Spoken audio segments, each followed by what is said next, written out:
Hey everybody, this is Rob driving back with another game run through. This time we're going to be doing Gateway 2 Homeworld. So if you've seen previous videos, this is actually a direct sequel of Frederik Pohl's Gateway. It's the same universe and everything, and as a matter of fact, we'll be playing the same character, the same person that was in the first game. So without further ado, we're going to go ahead and get this started. Um, this is from the CD-ROM version of the game, so you'll see a couple things. There's no digitized voices or any of that, so unfortunately you won't get that. But it is going to be a lot of the same gameplay you saw in Gateway 1. So let's go ahead and get started, and we'll give you a little bit of background on the story.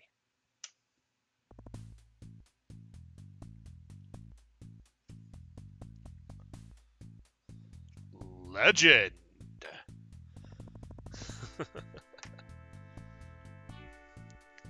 Gateway 2 Homeworld. CD-ROM.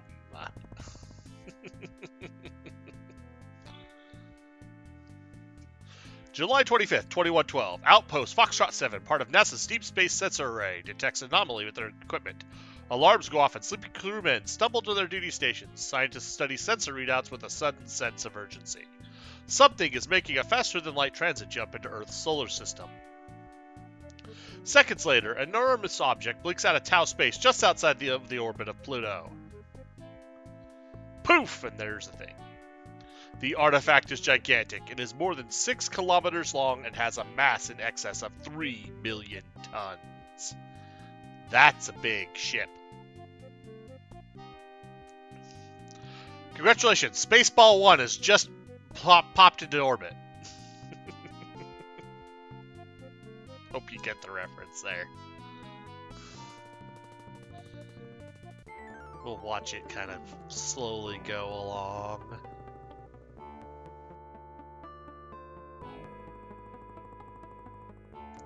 The artifact ignores all attempts at communication and holds position quietly and enigmatically. It seems to be waiting for something. When news of the artifact's appearance reaches Earth, the United Nations enters emergency session. The Earth's population watches and waits with growing fear. Is it a ship? If so, who's on board? They could be Heya, representatives of the benevolent civilization that left humanity a high-technology treasure trove when they vanished 500,000 years ago. Or they could be the Heya's ancient enemies, a deadly race known as the Assassins, who routinely wipe out entire civilizations. Meanwhile, August 15th, 2112, San Francisco. While the UN deliberates and the rest of the world races close to the edge of panic, you ignore the hysteria and continue to enjoy your early retirement from the life of a gateway prospector. The $50 million bonus from your last mission ensured a comfortable existence. You have invested that money well, and you lead a quiet and prosperous life. And that's it. That's your background. You are rich, and you're kicking back. You're just kicking back at home. No, I do not wish to restore. We do have previous save game, but we don't here. So yeah, this is one of my primary residences, 95th floor penthouse unit in the Bayside condo building, San Francisco. Got a nice little condo here. It's got a big screen, got a nice big screen TV with a little sensor system and everything there. I'm gonna go southwest in the bedroom and take all matchbook and the news facts. I'm gonna read the news facts. Phoenix sect demonstrations continue. Hundreds of thousands of devout Phoenix sect disciples continue their gatherings and demonstrations in urban centers all over the world.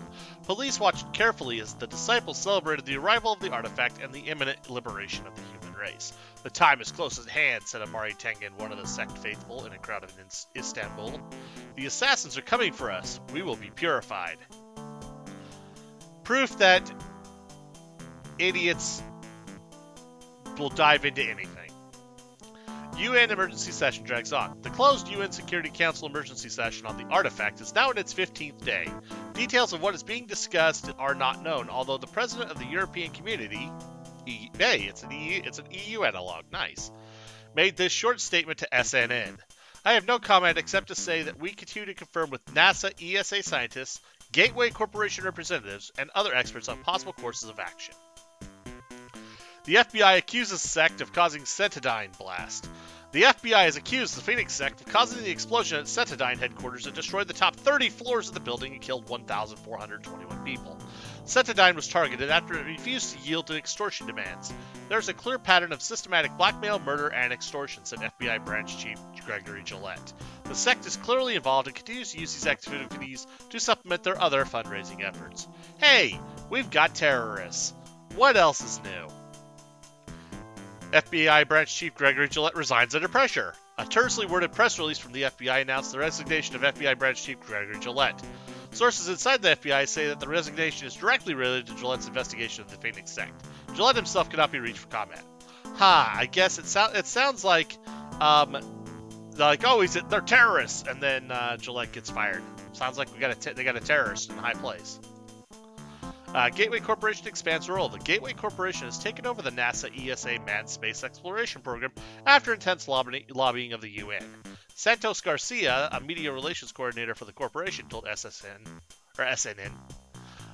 "The artifact is the biggest thing to happen to us since the discovery of the assassins 10 years ago. We need a single coordinated response once our leaders in the UN decide what to do about the situation." Phoenix sect attempts destruction of shield generator. A group of fanatics allegedly belonging to the Phoenix sect surrendered to authorities after attempting to destroy a cloaking system generator on Kaduna 3. In an operation that was described as brilliantly planned and executed, the self-proclaimed sect members stole a Heya ship from Gateway, loaded a fusion weapon on board, and traveled to Kaduna 3.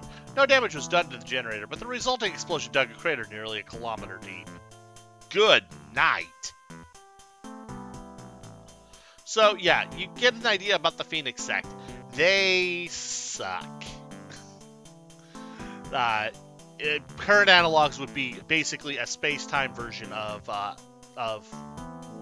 Al-Qaeda. That's as far as I'll go. I won't go into too many political things here. We'll just say they are terrorists and they are bad people. So at this point, there really isn't much else to do. So I'm going to wait. As a matter of actually, first thing I'm going to do is I'm going to save. I'm going to save, and I'm just going to use the high game. So, hi!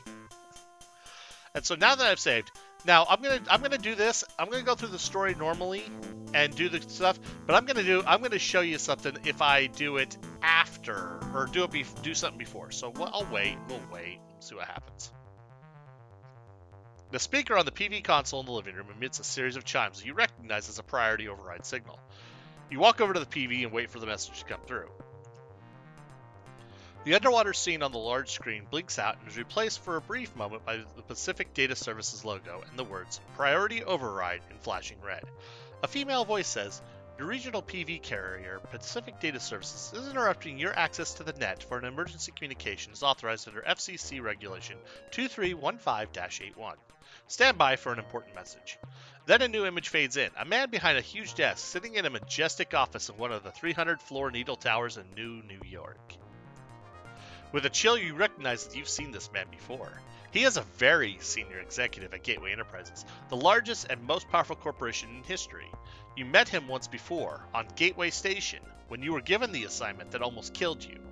You were lucky to return from that mission, a dangerous adventure that brought you into contact with an assassin and earned you a cool $50 million. The man has a slightly distressed expression on his face. He looks like he has just discovered that there was a mix-up in his dinner reservations. "Hello again," he says in a mild voice. "Long time no see." This is a one-way, non-interactive communication. The outbound circuits in your PV are apparently not working. He continues, "I'll cut right to the chase. We would like your help again." You start shaking your head. The man holds up his hands defensively as if he can sense your reaction. No, don't worry. This doesn't require any FTL travel, activation of planetary cloaking systems, or encounters with the assassins. This time we just need a little of your time. As you are probably aware, we have been working overtime on the situation created by the appearance of the artifact. We don't know if it is a Heya starship, an assassin battlecruiser, or an asteroid with an FTL power plant. It is too far away to get any kind of visual on it. We suspect that it is a ship, but it is currently completely inert. It has not shown any sign of activity since its emergence from Tau space 2.5 weeks ago. It might be waiting for us to make the first move. It might be waiting for reinforcements. Or it might not be waiting for anything at all. It could just be a damn piece of rock. Anyway, we have decided to act. The UN has authorized the corporation to send out one of our experimental pulse drive scout ships to meet up with the thing. On board the ship will be a designated ambassador from Earth. The ship is almost ready to go on a pad at Romeo Delta 2. The interesting part is that the Phoenix sect, a cult of crazy assassin worshipping fanatics, has killed our first choice for ambassador. The sect believes that the artifact is an assassin's ship, and they don't want us heathens visiting a vessel crewed by their gods. About 18 hours ago, a sect hit squad infiltrated one of our compounds and blew Madam Ambassador, and themselves, into tiny pieces. This is bad news because the mission was ready to go. Luckily, we have an alternate ready, and we want your help in preparing him for his trip. We have about a day to brief him for the flight. You need to tell him everything you've learned, everything you know about the Heya and the assassins. A few hours with you is probably better preparation than the orientation we gave the first ambassador anyway.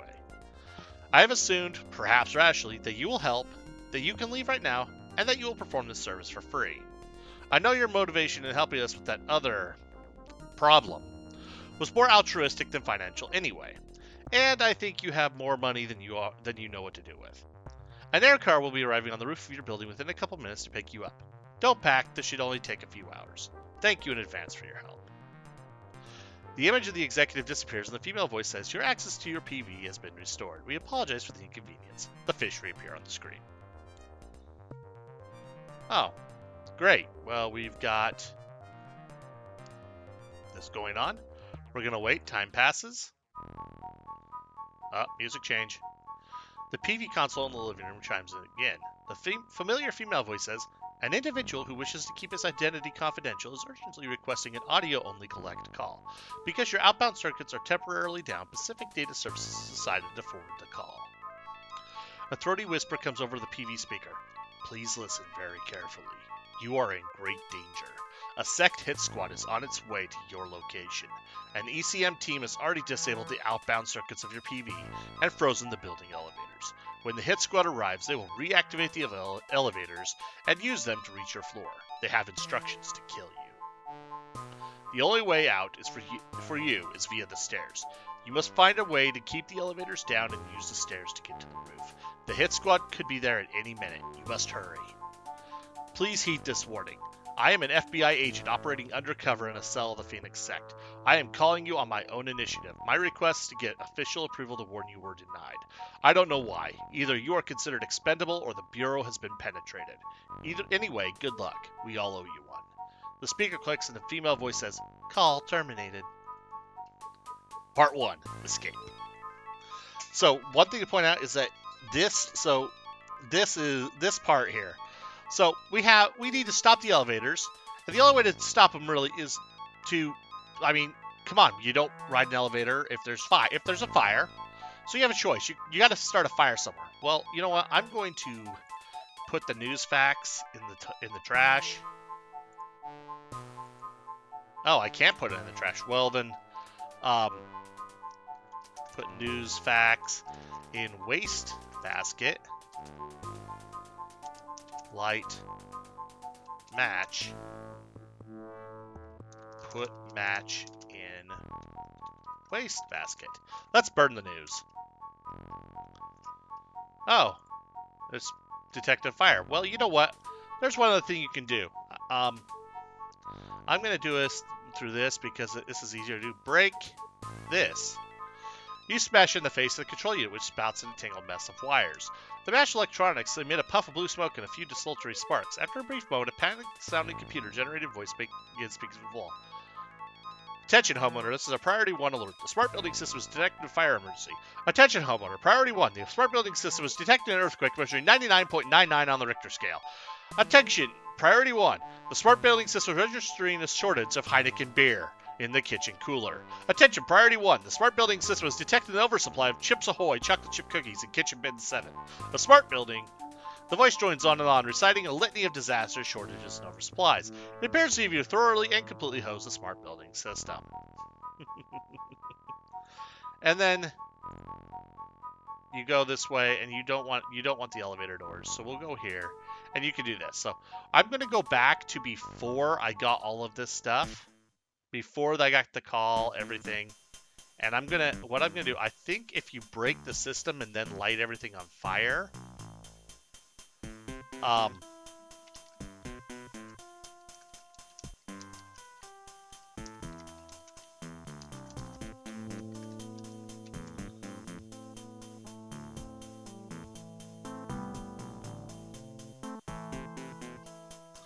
Attention, priority 1. Smart building systems detect a massive infestation of Pasadena concrete-eating termites. Oh, okay. So you do get this scene again. A severe shortage of toilet paper. We've been there.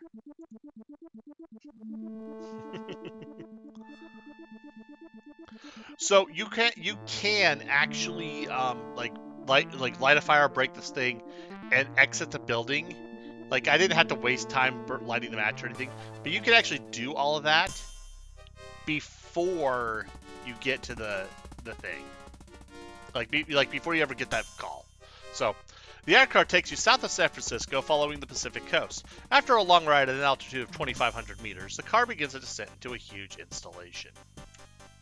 You recognize it by the cluster of launch pads and towering launch vehicles. This is Romeo Delta II, one of the Gateway Corporation's vast research and development centers. Romeo Delta II was built on what used to be Vandenberg Air Force Base.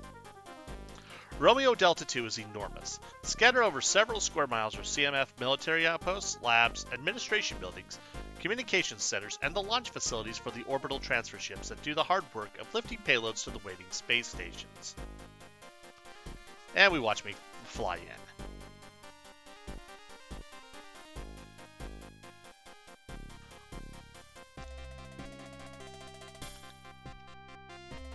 Okay, we're waiting for the... We're kind of flying on in. Woo! After a long glide down, the aircar lands near a multi-story bunker-like structure identified by a sign as Research Center Building 1. You follow your quiet CMF escort into the Research Center. After a brisk walk through several laboratories, the CMF MP motions you into a conference room. You cool your heels for more than 2 hours before you are joined by a harried-looking woman. She moves over to the display screens on one side of the room. I'm Marie Claire, a Gateway Corporation senior scientist. I'll give you some background info before you brief the ambassador. A ship equipped with a fusion pulse drive is sitting on Pad Tango 3. This vessel can maintain a constant 1G acceleration, which means it is quite capable of reaching points outside the solar system in a relatively short time. This ship, called Aquila, is what the ambassador will use to rendezvous with the artifact. You can call it Aquila, Quila, however you'd like. I call it Aquila, but that's all you. It's all you, how you want to pronounce it. She continues, the trip to the artifact will take about 4 months. The ambassador will spend that time. She pauses as a strange barking alarm goes off in the laboratory outside, followed by the buzz of excited voices and the sound of rushing feet. Marie frowns and heads for the door, throwing a rushed, "Excuse me," something up over her shoulder as she leaves.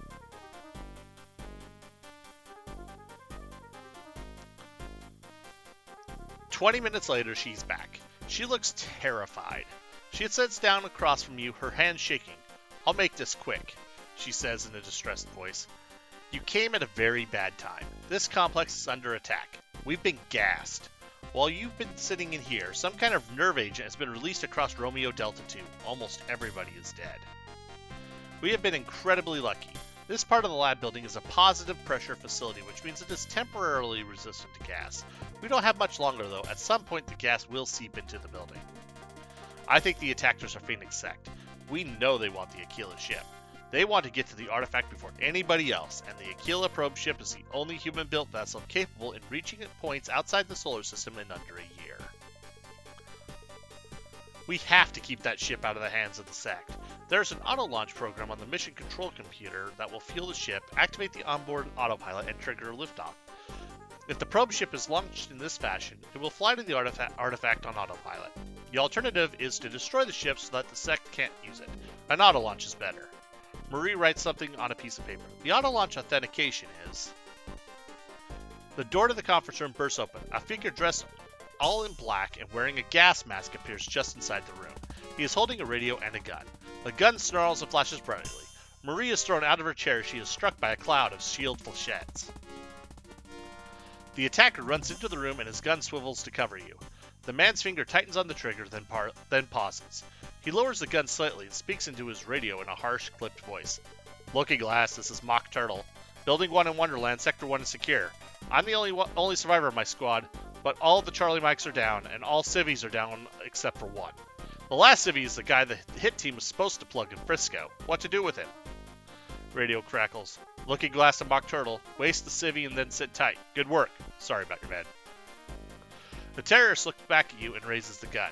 You flinch as the gun explodes in an orange flash. It takes you a moment to realize that the flash wasn't a shot. The gun literally exploded in the terrorist's hand as it was hit by a bullet from outside the room. The explosion is followed by two sharp cracks from just outside the conference room.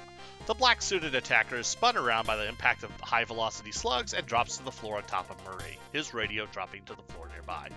Your combined military force escort pokes his head into the conference room and waves an assault rifle in the terrorist's direction. You lose, he hisses at the terrorist's body. All the Charlie Mikes were down after all, you son of a bitch.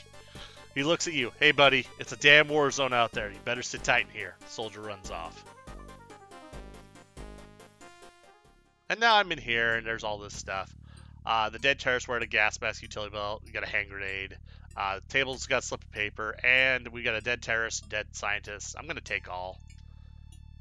So I got the radio. I've got the slip of paper. I've got the gas mask. I've got the hand grenade. I'm putting this gas mask on. I'm sorry. This place has been gassed. Putting a gas mask on is probably a good idea. Now I would normally wait or whatever, but and you'll see something happen. Actually, what happens is the mice that get in here, or these mice you see in the cages, basically they go rabid and die from the gas once it gets in here. If you wait long enough, you'll see it. I'm not gonna waste my time or yours with that. Okay, so we got a heavy robot arm that's doing this, and we're getting different sounds here. The Looking Glass. This is Mad Hatter. So basically, these guys are using Alice in Wonderland code names to get on. Lab buildings in Wonderland Sector 2 are secure. All civvies are dead. We're gonna pull the. We just pop it, turn it off. Okay. So it's Looking Glass is the Flamingo leader. Flamingo 3 is on its way to Alice, and we'll cross into Wonderland in 10 minutes. ETA to Alice, 15 minutes. I'm going to take the tuning fork.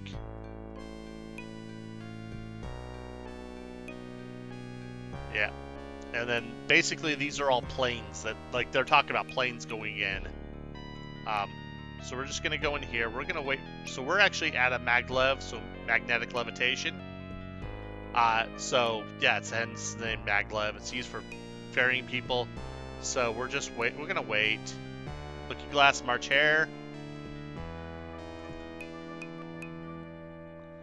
Duchess, severed the main fiber optic lines leading in and out. We've also cut the lines coming from all nearby towns. Okay, so we've got the thing here. Oh, we're in a tram. Ah, we got a dead passenger. Search the dead passenger. You find nothing of interest. Okay, so now we're waiting. We're gonna keep waiting. They're talking about the national. They've been taking stuff. Some of these people will be at gate 1 in 25 minutes. So we're gonna come up, exit the tram. We're gonna come up here. So we're going to take the white badge, and let's read the white badge. Okay, so we got this, the mission specialist. So we picked up the badge of this Dairo Kasang, Clearance Alpha 1. On the back of the badge is spec code A552 and a black stripe. I'm also going to read that memo, or the slip of paper. So on the slip of paper, you see the following notes. Authentication, ARI. That is there. So, you know what? She did say that we needed to get this thing off the ground. We need to launch. So I'm going to examine the control console. It comes on, please enter your spec code. Well, A552. I'm going to log in as this guy. So I log in and it lets me in. So we got Mission C3 Daedalus, A8 Chimera, X9 Tycho Brahe, X5 Aquila, H9 Atlas. Well, we want Aquila, since that's the one we want. So display mission summary. Mission Aquila Pad T3, Code X5, Experimental Exploration, Vehicle Experimental Fusion Pulse Drive Scout Ship, Sponsor United Nations Gateway Enterprises, Classification Alpha 1. Summary. Intercept alien artifact beyond orbit of Pluto. Establish communication and attempt to board if possible. Determine origin and intentions of crew if on board. Salvage artifact if possible. End. Special information. So the mission objectives is 1. Determine if the alien artifact is a threat. If so, report back with a description of the threat. 2. To ascertain the origin of the alien artifact. 3. To initiate diplomatic communication with the crew, if any. Salvage the ship if derelict. And data collection for corporation site inspection. So the last thing you want to do is collect. The vehicle data, this is information about it. It's a probe ship, 2 couches with a cryosleep capsule. It's got a deuterium tritium fusion pulse drive. Acceleration constant 1g up to 0.9 c. Weight is 500 tons. Length is 120 meters. Lift to orbit twin hydrox boosters. Flight profile. The flight profile of the autonav system. Initiate auto launch with a 30-minute countdown. After liftoff, jettison boosters and enter low Earth orbit at an altitude of 320 kilometers. Calibrate autonav systems and ignite fusion pulse drive. Depart for artifact after 2 complete orbits. The flight profile continued. Crew enters the cryosleep for the duration of the flight. Acceleration at 1g for 55 days, followed by deceleration at 1g until target is acquired by proximity detector. Wake up crew when the proximity alarm triggers. Perform a flyby and data collection maneuvers. Revert to manual control until crew authorizes return. Engage the pulse drive engines. Return to Earth. Course data. So the mission range is actually 3,000 AUs. The rho is 2.299 whatever radians. The phi is probably phi, but it's more radians. Margin 6,239 kilometers. It's just a little bit of course data. It's a little bit of mathy stuff if you want to do. Execute systems check. So the engineering is nominal. Life support nominal. Auto nav system is standing by. The pulse drive engines are nominal. The booster engines are standing by. The launch control is standing by. System check. Systems are all checked and they pass. So now it's time to auto launch this thing. Well, we know that ARI is the launch code, so we are going to launch. Authentication verified for Aquila auto launch procedure. Mycon now turning over launch control to procedure Aquila launch control. All systems nominal. Mission Aquila is go. The 30-minute countdown clock is starting now. So I've got 30 minutes to get to the ship. They're like, we're detecting a lot of electromechanical activity. Somebody inside Wonderland just initiated an auto launch for Alice, which is the ship. And then the PA system is saying that an automatic launch has been done, and now it's T-minus 29 minutes. So now I gotta go to the tram station. March here to look at us. What is an auto launch? Is it as bad as it sounds? Will Alice lift her off right under our noses? This is look like somebody. We think a Charlie Mike or a Civvy logged into the main computers inside Mission Control initiated a computer-controlled automatic launch sequence. If the countdown proceeds as it's supposed to, Alice will lift off automatically in 30 minutes or so. This is actually what we intended to do after the tech team arrived. So now it's doing stuff. We're gonna wait. This could ruin our whole day. We're going to have to get to Mission Control or Alice before Alice actually lifts off. Use the tram system. It's the only way you're gonna make it in time. Mad area, ready to move out. This March Air, my men are ready to go. Tram station in your sector is under the lab held by Mock Turtle. Mock Turtle reported his objective secure. Get over there right now. Mock Turtle is the guy that got killed. He was the dude in our room that got killed. And has been halted at T-minus 22 minutes.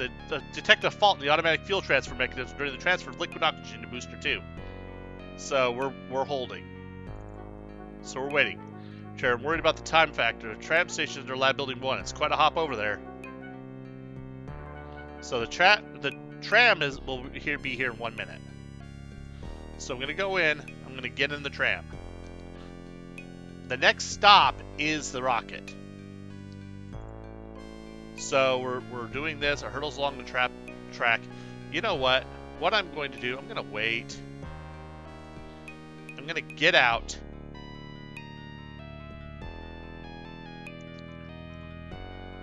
So we're going to have to assume that the Charlie Mike or Civvy that kicked off the auto launch got Mock Turtle. This means that this radio frequency is compromised. You know what? We need to stop them from using this tram.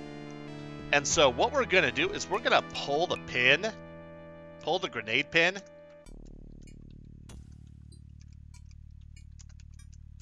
Then drop grenade.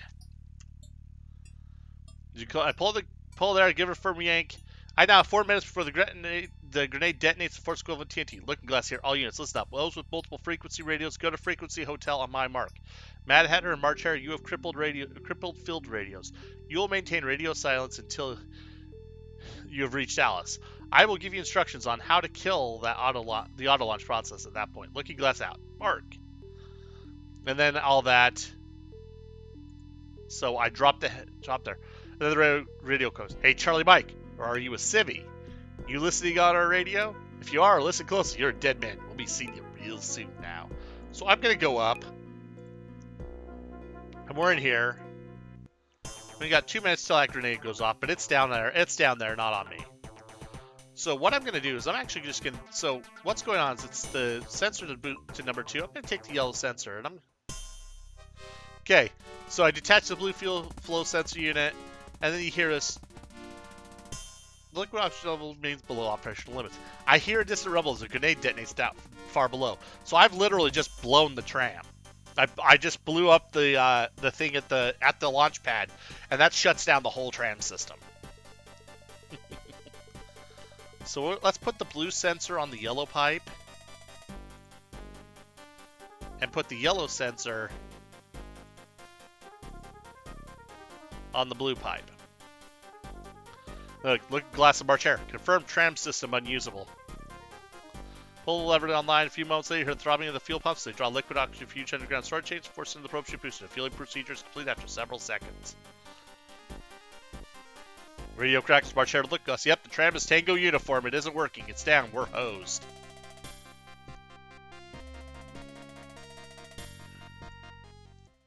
Going back in, Queen of Hearts looking glass. We aren't going to get there any sooner here than Charlie Mike's putting a hell of a fight. The Hedgehogs are behind schedule. And so we got 21 minutes. We're going inside the ship. Yep, the tram is down hard. Without the tram, we're at least an hour away from Alice on foot. We're going to go west. Look, Lester, pull out. This operation's gone to hell. Follow the withdrawal plan and pull out. I'll sit on the command chair. The leader isn't going to be happy. Now I'm going to read just what they're what the terrorists are saying while we wait for the ship to launch. Since we have everything, we're launching.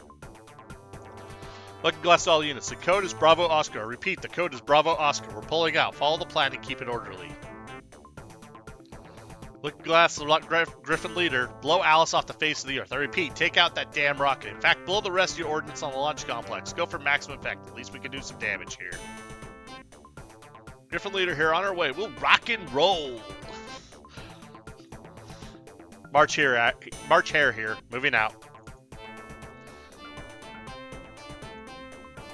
Now we're waiting. We're at 8 minutes. 7, 6, 5, 4. So I'm in the acceleration couch. 3, 2, 1. Lift off! You can hear and feel the dull thunder as the powerful rocket engines below you throttle up. The ship trembles for a moment as the booster engines build thrust, and then the ship starts moving. It rises from pad Tango 3, slowly at first, then picking up speed. As the ship accelerates, a giant hand begins pressing you into your seat. The pressure builds as the ship's rate of acceleration increases. Soon, the skin on your face is being forced back over the bones as you are subjected to the equivalent of 7 gravities. The brutal punishment continues for what seems like an eternity. You are barely conscious when the ship's computer announces booster separation. The rocket engines stop, and there are 2 thumps as the boosters are kicked away from the probe ship by explosive charges. Your weight vanishes. So you are so strong that you just survived the rocket launch without any equipment. You don't have a spacesuit on. You don't have any gravity suits. Nothing to protect you from a launch, and you survived it. Congratulations. You breathe a sigh of relief and gaze out the heavy crystal viewports in front of the ship. The view is breathtaking. The probe ship is angling across the magnificent blue curve of the Earth. You can see the rich blue of oceans, the ochre of deserts, the fractal bumps of mountain ranges, and the puffy white of cumulus clouds. There is a brief hiatus while the probe ship autonav systems compute the course of the artifact and the fusion pulse drive engines warm up. Then the fusion torch ignites and the acceleration is back, this time at a manageable 1G. The probe ship makes one more orbit around the blue crescent of Earth, gaining altitude and preparing to head out into the far reaches of the solar system. You rise from your seat and head back to the cabin. You flush the gas mask out of the ship, put the radio in the cabin above the cryo capsule, and take some time to relax after your ordeal at Romeo Delta 2. Then you contact the Gateway Corporation, tell them of your intention to complete the Ambassador mission, and prepare the cryo capsule for use. There's nothing left to do but enter the cryosleep capsule for your 4-month trip to the artifact.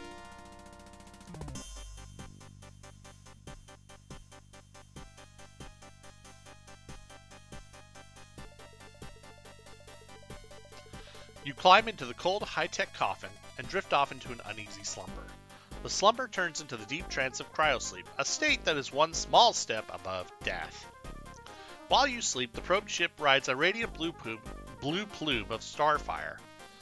The methodical mind of the autonav system controls the ship's course as it speeds away from Earth and towards the mystery waiting for you outside the orbit of Pluto.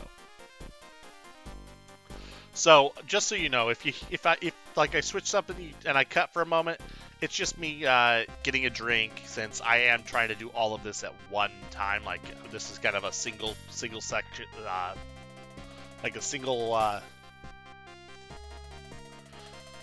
Oh heavens! It's a single section run through. I'm not doing any cuts or anything, so there might be weird things you see or hear on this. So hopefully try not to get too many weird things. But this is just because I am trying to do this all in one sitting.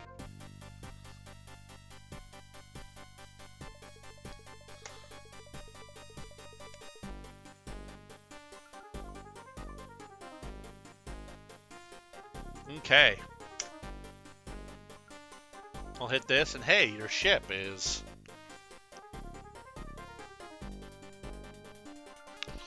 There's the ship. It spun out, and there it goes. We're off.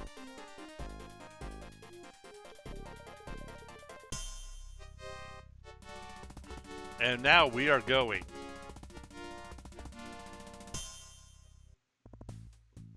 And now this is 4 months later. You wake from the deep, dreamless cryosleep trance with the annoying chirp of the proximity alert in your ear. After pulling yourself out of the cryosleep capsule, you head for the flight deck. When you get to the flight deck, you shut down the alert and take stock of the situation. The probe ship is hanging in the majestic black void of deep space. According to the instruments, the ship has been decelerating for the last few days and has killed most of its motion relative to Earth. You are 3,000 astronomical units, 446 billion kilometers away from Earth. The space around you is empty except for the object that triggered the proximity detector. It is dead ahead, a few hundred kilometers away. You ask the probe ship's computer about the target. The answer makes you shiver. The object is 6 kilometers long and half a kilometer across at its widest point. It has a mass of more than 3 million tons. Its shape is too regular for it to be a natural object. This thing is artificial, an artifact of some kind. The corporation was right. Over the next few minutes, your ship approaches the artifact using the Hydrox maneuvering thrusters. The object comes into view first as a long, dark sliver. Details begin to appear as you get closer. The thing is not only artificial, it is a starship. A starship as big as Gateway itself. The probe ship closes on the huge alien ship, preparing for a flyby at close range. Now you might think, oh hey, well what's the big deal? Don't they have ships like this on Gateway that they could have taken out here? Keep in mind though, you gotta keep in mind that the scientists, this is like just after you got done with the original Gateway, so this might be like a year or two after the original Gateway. The scientists don't know all that much about Heya technology beyond, like they have an idea, they've been studying it, they've been able to learn the Heya language and stuff like that, but they still don't have a clue how to make those ships navigate. They could get out here really fast on that. However, the problem is that they're still babies. in terms of the technology. They're kind of leveraging and piggybacking off the technology, which is what this ship is made of. This is something that they know and they control. This is experimental. They were basically trying to recreate the same kind of technology that Heya had, but they have to start somewhere.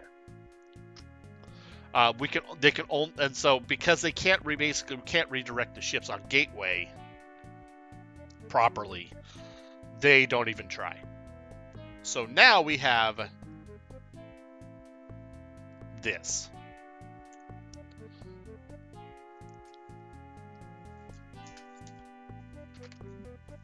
I'm actually leaving over here to get a piece of paper because this, unlike the other game, the other game had a couple places where a piece of paper is useful. This one has a few more places where noting down where something is or what it is going to be useful. But we're flying around. We're observing it. And then, before you can finish gawking at the mind-blowing starship, a lance of blue energy spears out from the aft section of the alien vessel. It connects with the probe ship, and all your ship's systems fail instantly. Screens go dark, instruments freeze, the protective filters over the flight deck windows activate automatically, blocking your view outside. Blue arcs of electricity play over the console controls, frying the electronics. There is a moment of silence, and then you are thrown backward by a violent jerk. The probe ship is being pulled towards the alien behemoth. You feel more than hear a subsonic rumble, which escalates until it becomes a bone-jarring vibration that shakes every corner of the probe ship. You sit in the darkness, eerie blue light playing over the view screen, your guts resonating to the terrible low-frequency reverberation as the craft is reeled in by the giant alien ship. Eventually, the vibration stops. There's a series of gentle bumps, and then the backups for the power systems kick in. You scan the instruments. The news isn't good. Maneuvering thrusters are down. So are the pulse drive engines and the navigation systems. The light band communication system detects no carriers. Life support is failing. The filters for the windows seem to be stuck on, and you can't look at what is happening outside. Oops. Even though you can't see out, you have a feeling you know where you are. With a growing sense of dread, you look at the consoles. The few working instruments confirm your suspicion. The first clue, there is a breathable atmosphere outside. The second clue, the proximity detector can no longer tell the difference between the mass of your ship and that of the alien starship. You are inside the alien vessel. Part 2, the artifact.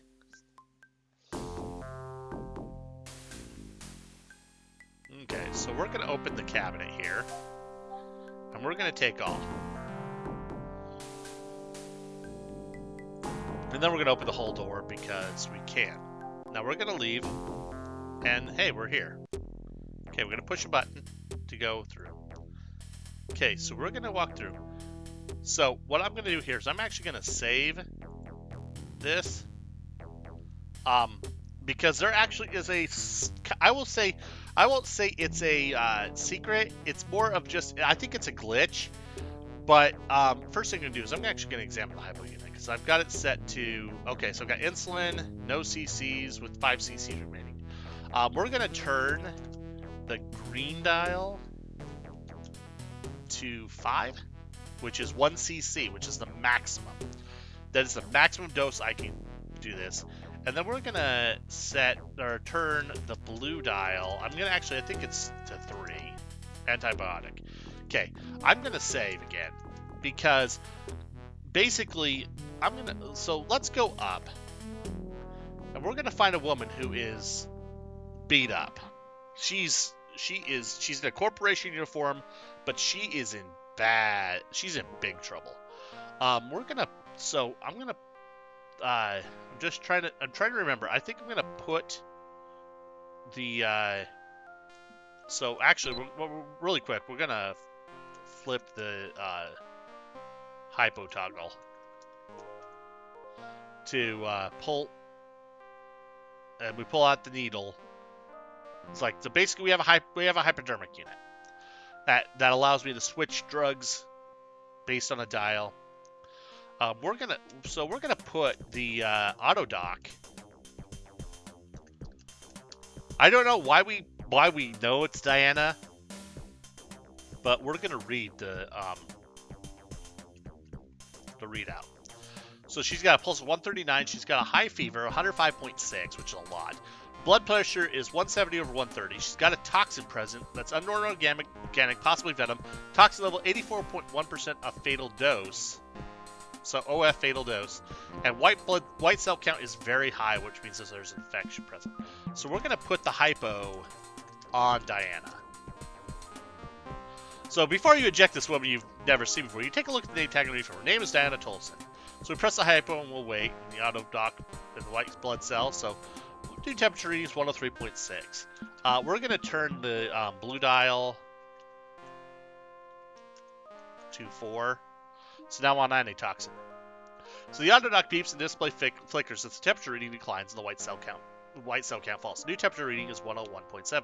The flush fades from Diana's skin, but the greenish tint does not go away, and the trembling and convulsions do not lessen in severity. So she's back down. She's down to 101.7. We're going to read the readout again. Pulse 118, temperature 101.7. Got a fever still. Blood pressure 146 over 106. There's still a toxic present. It's on non-organic, still fatal dose. Infection present. New temperature is 99.9. Let's put the hypo on her. And give her an antitoxin. So when I pull it away, the auto dock beeps, and she's now at 58.1%. I'm going to wait. Auto dock beeps, display flickers, toxin levels climb rapidly, new reading is 33.4%. Auto dock beeps, display flickers, new reading is 10%. Her body relaxes and the greenish cast fades from her skin. She slowly becomes aware of her surroundings. So keep in mind, I got 15 points for curing her sickness, and I got 15 points for curing her poison. Now, here's the thing. If you do it in the other order and get rid of the poison first and then get rid of her fever, you only get the 15 points once. That actually, if I remember correctly, that is actually the correct, that's actually what the game expects you to do. The game does not expect you to get two things, or two events that give you 15 points apiece. It's kind of an added little bonus. Apologize, I had to move my headset for a moment, but it's an added little bonus. So now we do this, and hey! Diana shakes her head and slowly gets on her feet. As she stands up, you see a green crystal cube on the deck that had been previously covered by her body. Diana notices you for the first time and looks at you blankly for a second, then her eyes widen. My God, you're human! You smile at her and nod. She stares at you and shakes her head sadly. I'm glad to see you, but I also feel sorry for you. You're just another fly caught in the web, and believe me, the analogy's a good one. I assume you're from Gateway. That's where Jack and I came from. I'm afraid you won't get to meet Jack. He was my partner, but now he's dead. Jack and I crewed a prospecting ship from Gateway. Our ship came out of Tau space next to this enormous artifact, and Jack and I had the same reaction. We're rich, rich, rich. We kept thinking that as the tractor beam locked on and pulled us in. We were gloriously happy until we realized the controls on our ships had gone dead and that there was no way out of this thing. Oh, there's plenty of food and water. A dispenser down one of the corridors spits out Chon food, or carbon, hydrogen, oxygen, nitrogen blocks. Tasteless, but quite nutritious. Survival wouldn't be a problem if the ship, or whatever it is, weren't haunted by the spider. Along came a spider and sat down beside her. It's horrible. I think it's some kind of robot or Waldo unit. I know it isn't organic. The spider robot lives in the central quarters of the ship, the quarters that link the forward section of the vessel with the part we are in now. The spider only appears where there are sensor eyes hanging from the roof. I think the spider itself is blind, but it somehow uses those external sensors to see. Jack and I spent a number of months on board the ship, and we avoided the spider and stayed alive. Then we got a little cocky and our luck ran out. I saw the spider get Jack. We were exploring the front of the ship, and we got trapped. The spider came. It attacked him first. It cut the top of his head off. Then, while he was still alive, it stuck these probe things into his open skull, almost like it was drinking. When it finished and started after me, I ran away. God, it was awful. Anyway, now you're caught in the web too. I can fill you in on the tricks of surviving here and tell you as much as I know about this place. Diana smiles gently and touches your sleeve. And thank you for bringing me back. I think I was pretty close to dying. So you now have a friend. You recover the green crystal cube from where Diana had been lying on it. Diana smiles at you. I'm going to open the blue box. And I'm gonna take all again. So I now have a friend. She's not gonna follow me around, but she gets to stay up there. So the crystal cube that I just picked up, we're gonna come to this room. We're gonna open this up and go, hey, we're gonna put that crystal cube in the matrix. The 3 pins on the back of the cube fit neatly into the plug receptor on the crystal matrix. The instant that the cube is seated, bright pulses of green light flow along the crystal pathways of the matrix. They flow from the sides to the middle, converging on the cube. They all arrive simultaneously, and the cube shimmers and glows as vibrant green light dances within it. Or dances inside it. Helps if I can read it. A few seconds later, you hear a whir and a series of clicks. All of the secondary display screens arrayed around you come to life with flickering green patterns. The lights set into the ceiling begin to glow softly. Then the main display screen on the console comes to life with a swirling pattern of hexagonal shapes. They are soon replaced by an animated graphic of 2 intertwined spinning hoops. The computer, if that is what this thing is, seems ready for business. And so now it's all live and everything. Let's examine the main screen. We push the press button. Much to your surprise, the console hums and an image of a Japanese woman replaces the spinning graphics. You do a double take. A woman? Yet more evidence of human contact on an alien artifact 446 billion kilometers from Earth. This is very strange. The image of the woman looks momentarily disoriented, then her lips move. A soft, lilting voice comes from the console. Hello, it is nice to talk to someone who's outside. You stare at the screen for a moment. The only way you can think of to reply is to speak. Who are you? What are you? You finally ask the console, feeling somewhat foolish. The ghostly woman seems to hear your voice. She smiles slightly and answers your questions. My name is Miki Akiro. I am, or was, a gateway prospector, and I got trapped here on my 4th mission. I'm originally from Osaka, but I lived in Los Angeles for 6 years while I worked as a cyberneticist for Teradyne. I got bored of the quest to build a better AI, so I took my retirement savings, bought a ticket for Gateway, and shipped out. The second question is not so easy. What am I? I think I am a digitized version of the Miki Akiro that was killed by a robot aboard a derelict Heya starship. Miki died, but the intelligence that runs the ship scanned her brain patterns and created me. I am a computer program, Miki and yet not Miki. A collection of software and firmware that duplicates some of the thought processes, emotions, and memories of the woman that was Miki Akiro. I have no body. I exist inside a computer matrix. So, we've got a bunch of questions. So, what are you doing in there? I'm not doing much at the moment other than talking to you. As to the underlying question of why I'm inside the computer, I think the answer has to do with the inherent curiosity of the intelligence that runs this ship. The entity wanted to study me, and it felt that the best way to collect information was to kill me and extract my brain patterns. I didn't have much choice in the matter. Tell me more about how you got inside the computer. 6 months after I arrived at Gateway, I began to get desperate. I had flown 3 missions, all duds. My air money was running out. I took a high-risk course code from my Gateway Corporation rep and bet everything on one last trip. I boarded one of the ships, spent a month in transit, and then came out of Tau Space near Rigel. When I saw this huge artifact, I thought I was rich. I used the maneuvering thrusters to come in behind the artifact, taking pictures, and then the tractor beam locked on. I was dead, didn't know it. I couldn't get away. Once my ship docked with the artifact, it became useless. I tried to find a way to get my ship to go back to Gateway, but the controls were non-responsive. Finally, I entered the artifact, and once inside I realized that it was a vast Heya ship. I explored a little and found out how to get around. I began to hope I could find the bridge of this vessel and figure out how to fly back to Earth. Then I discovered the Spider. The Spider is actually a very sophisticated robot. It serves as the arms and legs of the oldest one, which is the intelligence that lives in the central computer and runs the ship. The robot prowls around the corridors and common areas, and if it catches you, it will do to you what it did to me. After studying the robot for a time, I thought I had figured out a way to disable it. I was wrong. It caught me. My last memory as a human being is that of a shiny saw blade on a metal arm cutting into my head. Nice grammar. It was very painful. What followed was even worse. I was reborn as an electronic being, but not complete. The Heya haven't mapped human brain function very well. I am a ghost more than anything else. What is it like in there? Miki sighs. It's lonely. I'm usually in a shutdown condition, and time passes quickly. Occasionally, the intelligence that runs the ship will activate me in much the way you just did. When I am active, I can roam around what amounts to a small electronic prison, an area of cyberspace that is very limited.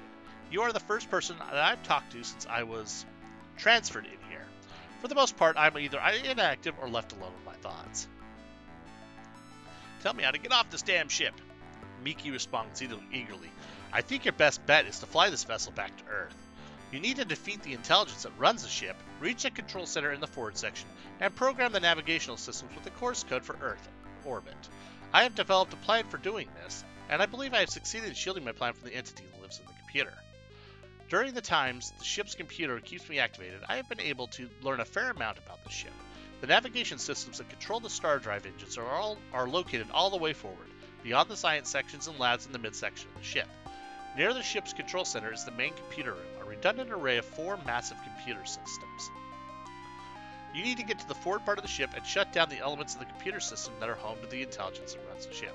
To get to the front, you should go through the zoo sections on the right side of the ship. That path has some risk associated with it, but it is a better bet than taking on the spider robot in the central corridor. When you get to the main computer rooms, you need to find the cores that are the same color as the core that you used to activate me. I believe that the correct color is green. Pull all of the green cores out of the computer. This will knock out the high-level functions of the computer while leaving the lower-level maintenance and operations capabilities alone. The core that you plugged into the computer in this room activates the matrix that serves as my home. Leave it plugged in. I may be able to help you in your battle with the oldest one, the entity that lives inside the computer. I can also help you figure out how to program the ship's navigation system so that we can fly home. How do I get through the bulkhead door to the northeast? The combination of the bulkhead door is 41134. So we're going to write that down. I do believe that is actually the code all the time, but I'm not entirely sure. I don't recall. I'd have to go look at other game playthroughs and play this several times, and I think it's the same thing. Do you want to talk further? Want to talk further? Miki sounds eager and forlorn at the same time. Of course I want to talk. I'm starved for any kind of interaction in here. I haven't talked to anyone for years. Did you run into anyone else when you got here? No, the ship was deserted. I saw evidence of people who had come before, but they were all gone. I think all of them are in here now. Are there any other people in here with you? Yes, there are other digitized personalities in the computer. I believe that they are also gateway prospectors who discovered this ship the same way I did, by using one of the corporation's high-risk exploration codes. They got pulled into the ship and then eaten by the robot. The ship's computer won't let me interact with the other entities. Sometimes it gets careless and I can sense them. I wish I could talk to them. It is very lonely in here. Tell me about the ship. The ship is divided into 3 sections. You're in the aft section right now. If you move forward on the main cargo bay, you will find 3 corridors. One of them is a central corridor that will take you to the forward part of the ship. This corridor is inhabited by the spider robot. The other 2 corridors lead to the zoo environments, but progress forward is blocked by heavy bulkhead doors. The bulkhead doors have combination locks. Beyond the doors are the zoos, actual recreations of the life forms and ecosystems from other planets. The zoos on the starboard side of the ship appear to be from oxygen-nitrogen atmosphere worlds. The rest of the zoos are filled with poisonous gases. I never actually got to the forward section of the ship. The spider robot patrols the central corridor of the ship, and it was in an attempt to get by it and reach the forward section that I got killed. I believe that a better approach now would be to try to move forward through the zoo environments on the starboard side of the ship. What do you think the ship's primary mission is? I don't know for sure, but I suspect that this is a kind of science vessel sent by the Heya to explore and sample life in this quadrant of the galaxy. Tell me about the intelligence of the ship. I believe that the Heya abandoned the ship long ago and left this intelligence in charge. Because of what I learned about Heya computers from my days at UC Berkeley, I can say with reasonable certainty that it is a digitized personality of some kind. The Heya weren't very good with actual computer programs. They were keen on scanning the brain patterns of organic beings. I don't know very much about this one, except that it considers me to be a lower form of life, little more than a scientific specimen. I get the feeling that it is arrogant beyond belief. I'd like to ask some more questions. Ask away. How do I get into the zoos? There are force fields that keep you out. They also keep the creatures inside where they belong. You can use a red cylindrical device to traverse the force field. I don't know where that rod is now. I found it lying in a corridor. If other prospectors follow me, they probably moved it somewhere else. I have it. It's that crystal rod I picked up.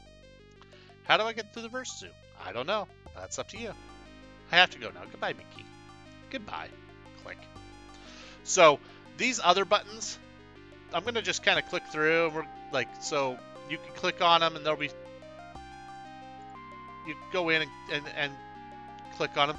This last one, hey, it's the dude. So this last one is actually Jack. Who are you? Where are you from? My name is Jack Zamora. I was originally from the Philippines, but I immigrated to the United Kingdom after my 22nd birthday. I worked as a Gateway Corporation engineering tech until I was 30, and then decided to ship out with Diana. Have you seen Diana? Diana was sick when I got here, but she's better now. Jack smiles. That is great news. I was worried as hell about her. And then, like, what's your story? He shipped out from Gateway with my girlfriend, Diana Tolson. We arrived at this artifact thought we had made. Little we know, this place is a death trap. We discovered that our ship wouldn't work anymore, as you've probably found out by now to your dismay. We couldn't get away, so we thought we'd try to find the control room for this vessel and figure out a way to make it take us back to Earth. We began exploring, trying to find a way past that terrible spider robot in order to get to the front of the ship. One day we were exploring a zoo near the front of the ship when we got attacked by the spider robot. I was killed and copied into the electronic storage. Diana got away. We gotta go. Bye. Bye now. So yeah, there are other people on there, other people that are in the same boat as everybody else. Well, as you saw, I saw Jack. There was a Chinese dude that got Miki in there. There's the dude wearing I don't know, it's like a desert hat. There's actually a bunch of them. There's a few others you can talk to. I didn't want to go through that whole thing. I wanted to go through the whole thing with Miki just so you can kind of see how deep the story is in here. This game has a lot of story. So I wanted to give you that much and go through Miki there with you. So with that, I mean, we've got that. So let's continue on. We're gonna now go through the zoos. We're not going north because north is central quarter we were told to avoid. So we're gonna go north, and we are gonna come here, and we're gonna do this keypad. And you recognize this is the same kind of keypad from the Hechi ships and the Hechi stuff from the previous game. So 41134. And we now know what that is. So we go here, we go through the bulkhead, go here, and hey, we've got one. And there's a code here. Well, we're gonna put this code down just so that we have it. And I'm actually gonna. So unlike other games, you actually do need to know a little bit of the Hechi language in order to get through certain points. It's not so much you have to like learn it, like be like you have to be able to read and write a language that was basically made up for this game. But it's like I write these things down. To be honest, I actually don't need to write that one down, but I'm gonna do it just because I can. But I'm gonna I do that so I can open up the crystal there. I go through. Okay, 1 second you're in the mysterious obelisk room on board the alien starship. The next thing you know, you pass through the force field and wind up somewhere else. You take stock of your surroundings with a growing disbelief. The ship's deck is gone, replaced by soil and rocks. Before you is a large pool of green ooze, a miniature lake of a bubbling tar-like substance. Beyond the ooze is a wall of spiny plants. The environment is huge. It feels like the surface of an alien world. It even smells different. You look up. The sky is blue-green and cloudy, but you can see the bright spots in the clouds where 3 suns are shining. The sky stretches away on every side of you, fading to infinity. Behind you is the only link to reality as you knew it seconds before, the glowing force field portal with the familiar floating sphere. You begin to realize that this environment is partly real and partly an illusion. The ground under you is real enough. The sky above must be a hologram. This is a recreation of an alien ecosystem, a zoo, with some elements being very real and some being mere computer-generated figments. The overall effect is compelling and not a little frightening. So we have this ooze. This ooze kind of sensed present, stuck out, waved in our direction. He's kind of like looking for something. I'm gonna put the ooze in the metal bowl because we're gonna need that. clings to the metal. We have to drag the bowl through the ooze. Finally, pull the bowl out of the ooze. The good-sized glop of the tar-like stuff. So,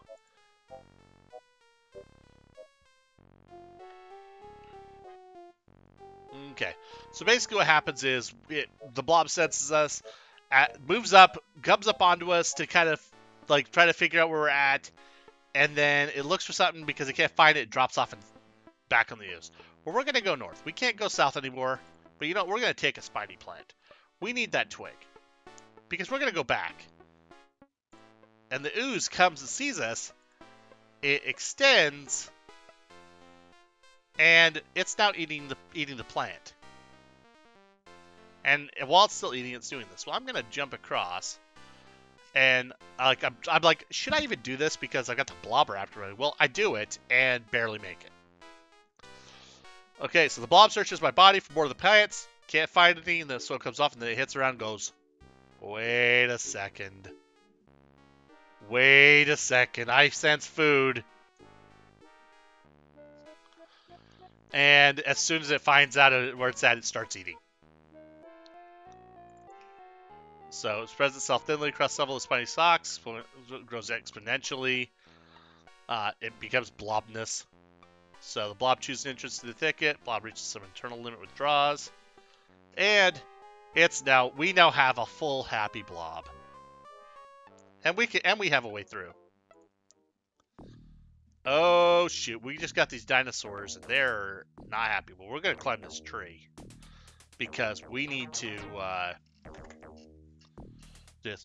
Well, you know what? We need to get out of the tree. So we're gonna take a pod. There's some pods here. Dinosaurs. We're gonna start throwing. We're gonna pluck a fruit pod and then throw it at a dinosaur. And thud, we do it. We just did that. So as soon as it falls over, it keels over. The dinosaurs get distracted from to go over, chew on their unconscious friend, and then realize they don't like how it tastes. And then they're coming back to me. We're gonna take another pod, and then we're gonna do that again. And we do that. We heft it again, and thud. We got that. Well, we're going to do this one more time because, you know, one dinosaur is not a good thing. So now I do this. We smack it. And as soon as it does that, you stand up, you're like, thank you. And then you fall out of the tree. And we're now out of breath. Now I could try to move, but you're gasping. You're still catching your breath after falling on your face. So this 8-legged lizard appears out of nowhere, comes towards me. I'm still winded. Prop my head up, take a closer look. It's a smaller dinosaur thingy. It doesn't look anything mesmerized by something. And then it walks over you, picks up the crystal rod, and then takes it and runs away. And we're yelling after it after it runs away. Well, I'm gonna, you know what, there's some crystal eggs. I want that. I'm gonna put the glop of ooze on the tentacles. And the ooze slowly flows out like treacle. And we gum them all up. So we take a crystal egg. And now we're gonna go west. And we found our lizard friend with the rod. Well, you know what? We're gonna give to the lizard. And it looks at the egg, and then it drops the rod, picks up the egg, bites it, squeals of joy, and runs away. And we can go take our crystal rod back. And so, we have just completed the first thing. So we're going to put the crystal rod in the portal, and we're going to go north. We're going to go through the portal again. And as you can see, that's another obelisk. It's got the same words or the same letters as the first one. So we're going to go north again. And now we have a new one.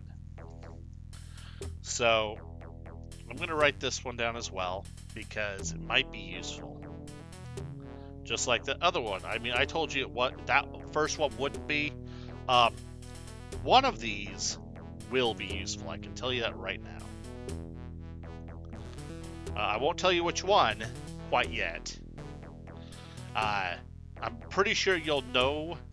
You might know before it's needed. But I'm writing them all down because you never know.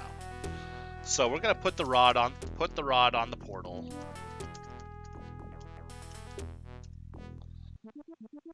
And then we're gonna go north. And then we're gonna go north again. We dig our way up, and hey, I'm gonna take the animal skin. Now, here's the thing. I'm gonna save because this is one of the things that it's kind of interesting to look at. You can look at the carcass. If you eat the carcass, you chow down on the long dead animal. It tastes awful. What's more, it doesn't agree with you. You die from a case of severe food poisoning. The game is ended. What would you like to do? I'm going to undo that. I'm going to not do that now. So I'm going to jump in the mud puddle. You take a handful of mud, smear it all over yourself. Then you step into the mud puddle, your feet sinking in with a slurpy sucking sound. You cover yourself in mud, making a fine mess, and catching up on behavior you never could exhibit as a child in the harsh oil food mines of Montana. When you're done, you look like the Swamp Thing. I'm going to put the animal skin on, too. Now that I've done this, hey, there's a tree branch here. I'm going to go this way, grab a tree branch, and then I'm going to come back. I'm going to go back. Okay. It's like you are approaching a series of rock formations when two hairy bipedal humanoids block your path. They are as startled to see you as you are to see them, and they react by bobbing up and down and making agitated ah noises. You stare at them for a moment. They look familiar. Suddenly, it hits you. They are proto-humans. This environment, which has been strangely familiar since you arrived, is Earth. The Heya must have visited Earth 500,000 years ago and collected samples of the local flora and fauna. You have been wandering around in a perfectly maintained recreation of Earth's distant past. So, this is a grassy area that borders on dry arid terrain. So yeah, we've got these. They're wearing animal pelts and holding primitive spears. They playfully wield the spear, bashes you in the head, and they kind of laugh when you're like, "Ow!" They look at you suspiciously, but allow you to pass. So, one thing I'm going to do is, I think this is the right one. Yeah, okay. I'm doing this in advance because this is for the next puzzle in the game. It's a medication dial. I'm setting it to sedative because we're going to need a sedative shortly. So, we're going to walk in, and we're going to take... Oh, we're going to take that leather thong. And then we're going to search the 8-man chief. The figure is humanoid, similar to the 8-man you tangled with outside the cave. So we're going to go north. As we go towards it, this chief appears, and he's got like, ook.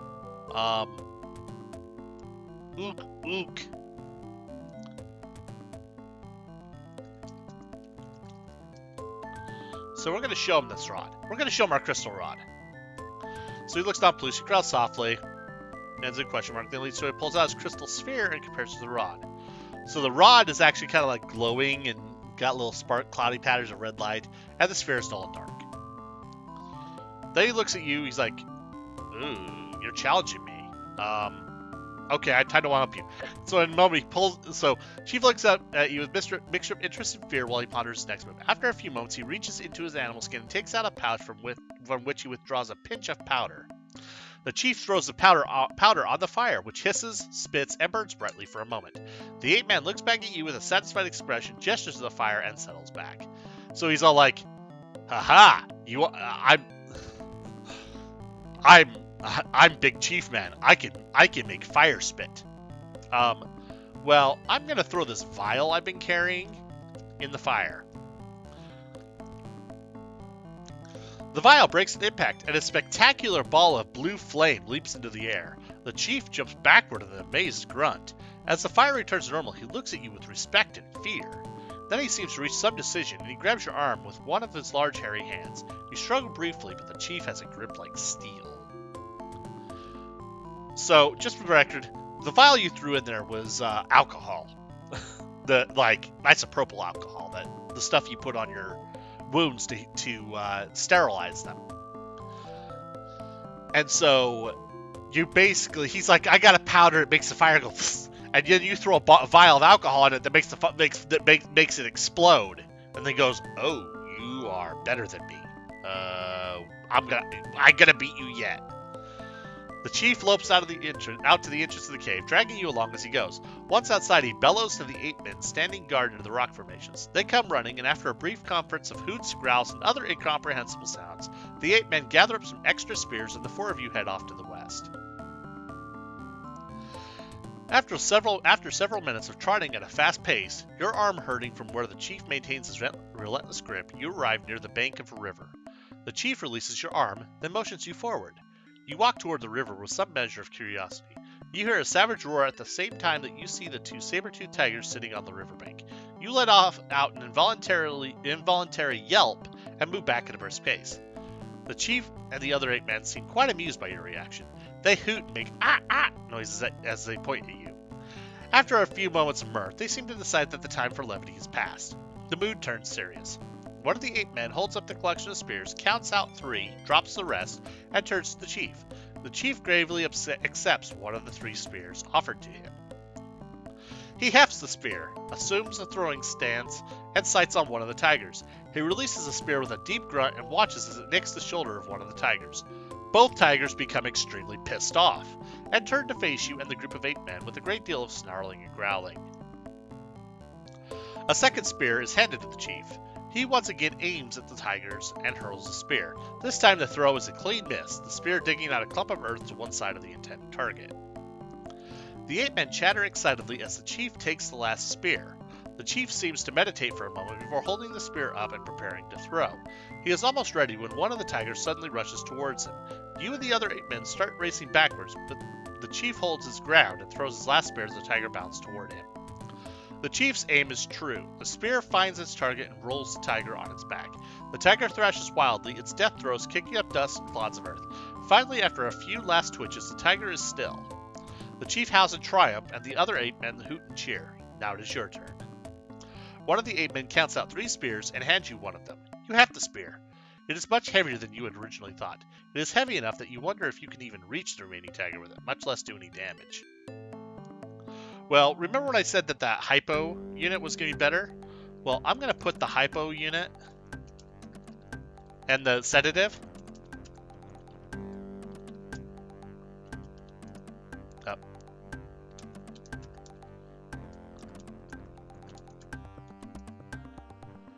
So I attach the hypo to the spear using the thumb.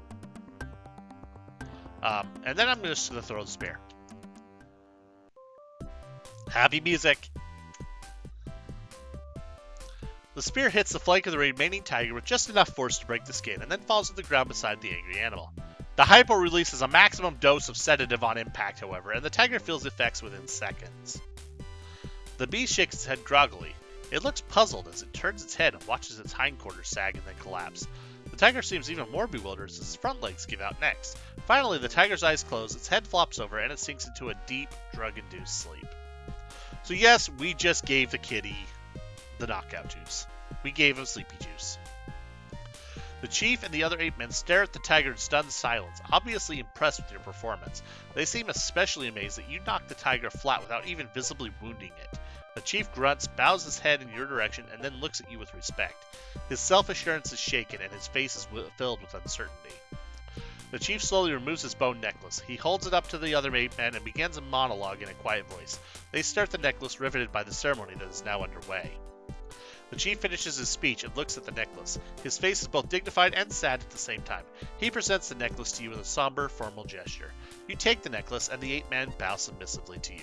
You appear to be the new leader of the tribe. We are now members of the tribe. After an appropriate length of time during which you keep your features absolutely wooden, you reach up to the chief and place the necklace back around his neck. He accepts it quietly, pride and confidence flowing back into his face. The other 8 men bow to him, then all 3 bow to you and file slowly off to the east. You look after them until they disappear, and then you recover the hypo unit from beside the sleeping tiger. So the chief had to kill a tiger. We just knocked the other one out. That's all good. So we're going to take the leather thong and the spear with us. Why not? We're gonna go here. So we need to go north, but unfortunately it's dark out there. So we're gonna put the torch in the fire.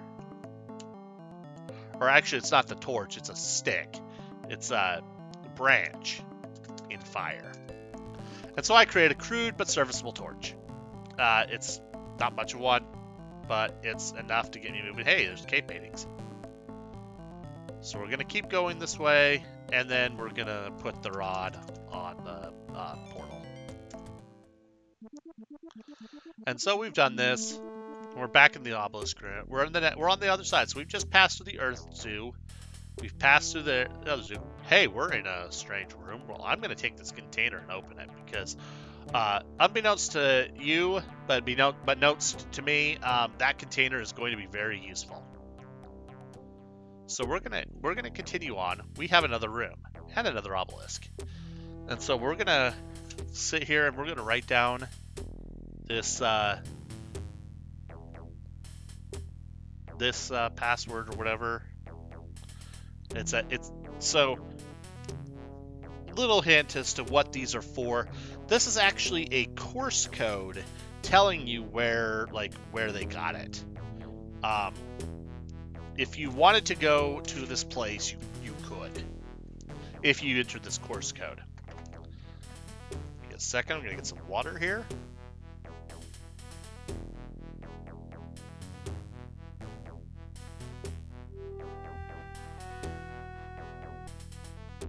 Okay, now that I've gotten some water, well, I'm gonna put my,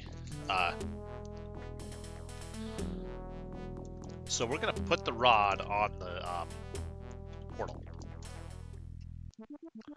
and we're gonna go in.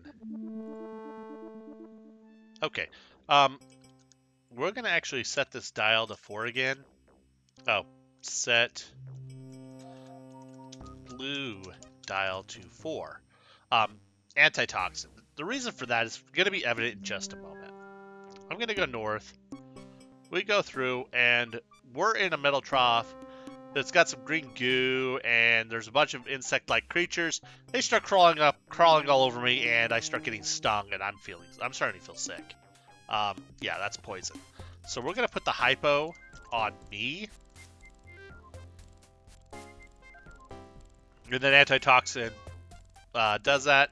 We got getting tired, dizzy, sick to my stomach. Number of creatures have entered the open specimen cage. Excuse me. So now the antitoxins are destroying me to health. So we're gonna put the green goo in the container.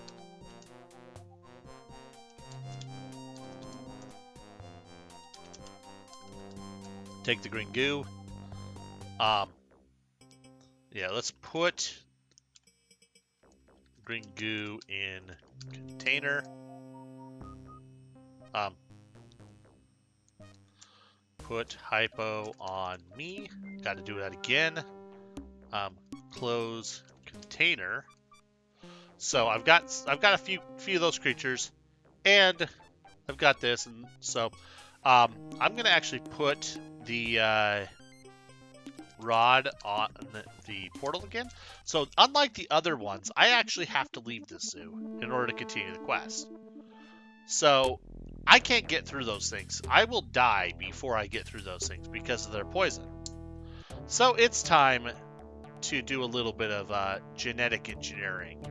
We're going to put the container on the inducer, and then we're going to use it. Then we're going to use the inducer. So we do this. So here's the thing. With this particular one, if these creatures weren't stinging me, and I could just kind of put the hypo unit on me and stuff, maybe I can get through, but the fact of the matter is the game actually won't let you through. It basically says you won't have enough energy to get through. You won't have enough antitoxin. You will get stuck to death eventually. So we're on. So now we're in the inducer. We're gonna wander around here. So if we do this, this actually tells us like the different genomes and stuff that we can use. We're actually gonna. So right now, so I can change the number of legs. So you can give me a number between 3, 4, and 5. How many legs you want? I'm gonna pick 5 because I can. You can give them feelers, or you can give them kind of like antennae. I'm gonna give them feelers. They're gonna be like bugs with like cockroaches with feelers. I try to change this. This actually there are some times where you can kind of give them a body that has fur, but I think there's the thing. But then you have a whipping, stinging tail, and then you have nothing, and then you have the scorpion tail. I'm gonna give them the stinging tail. I was hoping there would be a way to get this, but I think you actually have to it's a specific sequence, and you can actually yes, you can give them weird, funky buns. Let's see here. If I go feelers, I'm just seeing some here because I think once you give them hair, they can do that. I mean, you know what? It's not important. We're gonna just go ahead and give them this, and this is gonna be our new bug. It's gonna get rid of all the stingy parts, the parts that can poison me, and then we're gonna hit this button, and it's going to do so. So a few seconds later, section wall shows up. The arm has 2 extensions, a 2-fingered claw, long hypodermic needle. It opens up the cage. It picks one of the creatures, stabs it with the needle, and then it puts it back in. Actually, it goes in, opens it up. They stab the creature, and then close it. And then, intrigued, you look inside. One of the creatures looks ill. So it's moving slowly, and then as scratchy feebly. And then you watch more, and 2 more of them got sick. Now it's kind of like all of them are sick. Now you look at the container, and they're changing. And the end result ends up being that their bodies have now changed it. So they're mottled gray in color, 6 legs. Their bodies are covered in hard chitin or chitin or whatever you want to call it, and their mouth parts are surrounded by feelers. And then they're scratched and stuff. They're back to their normal level. So we're gonna take this container, and we're gonna go back there, because you notice that the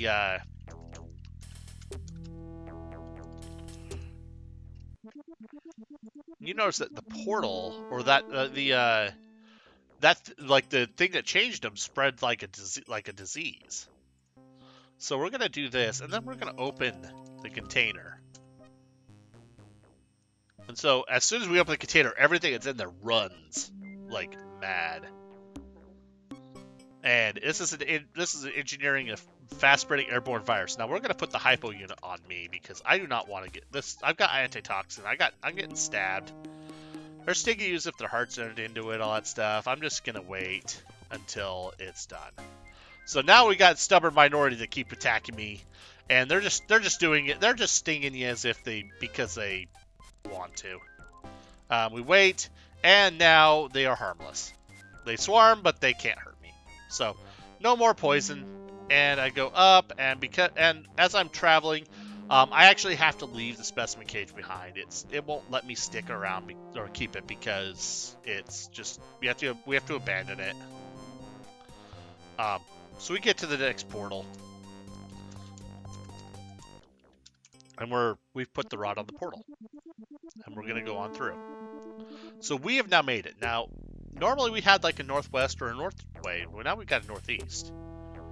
Or no, a northwest. It was normally northeast. Now we've got northwest. So we're gonna go northwest.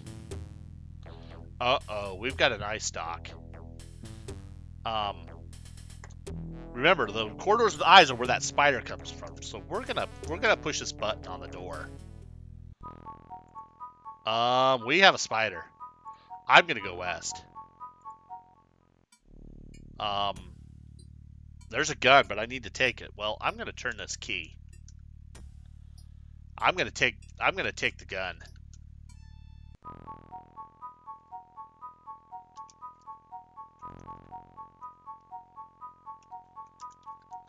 Okay, so we know that he can see if I have this eye. If he has his eye. So I'm going to shoot the eye. And it's now completely blind. The Waldo unit, it looks like it's got an eye. That's not an eye. It doesn't even have a sensor. Now we're going to shoot the spider. This is if you've ever had a chance to want to say, kill it with fire, I am now about to do it with this laser gun. And I spray it. It's basically spray and pray and just rip. It's a particle beam. I cut it to shreds. It is gone. So now that that's done, now I can go up north and oh hey, I'm in a computer room. So now I'm going to open up the computer room. Oh, something's happening. Okay. You hear a disembodied voice. It seems to come from somewhere overhead. It speaks in a strange mechanical voice with a bit of a lisp to it. Human, do not speak because I cannot hear you. This is a one-way communication. Now listen closely. You are dangerously close to disrupting my ability to comply with the first directive. I cannot allow that to happen.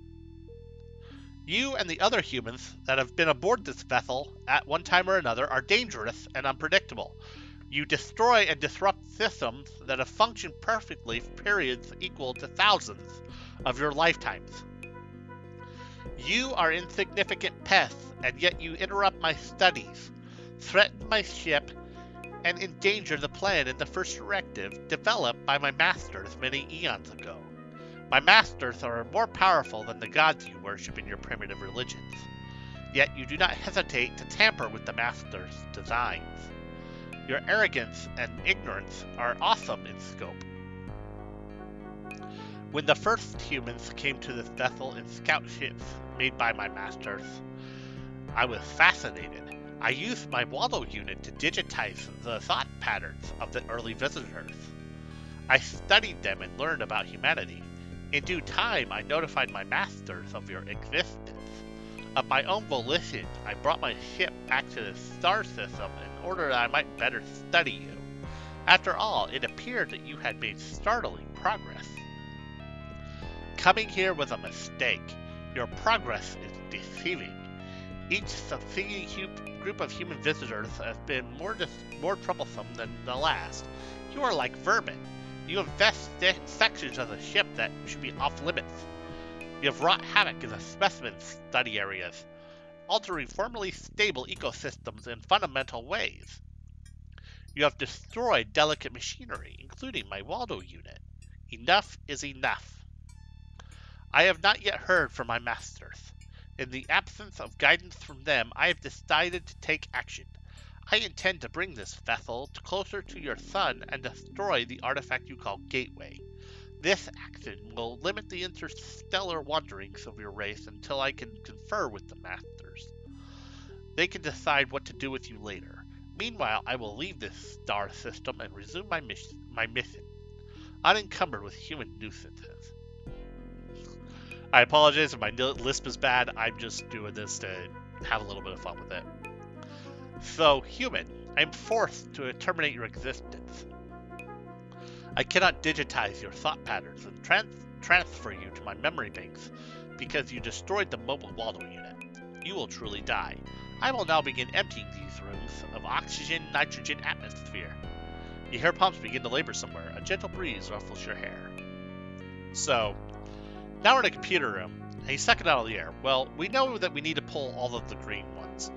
But I'm going to do something here, and it's going to give us a little Easter egg. So we're going to pull the blue core as well. And this is intentional.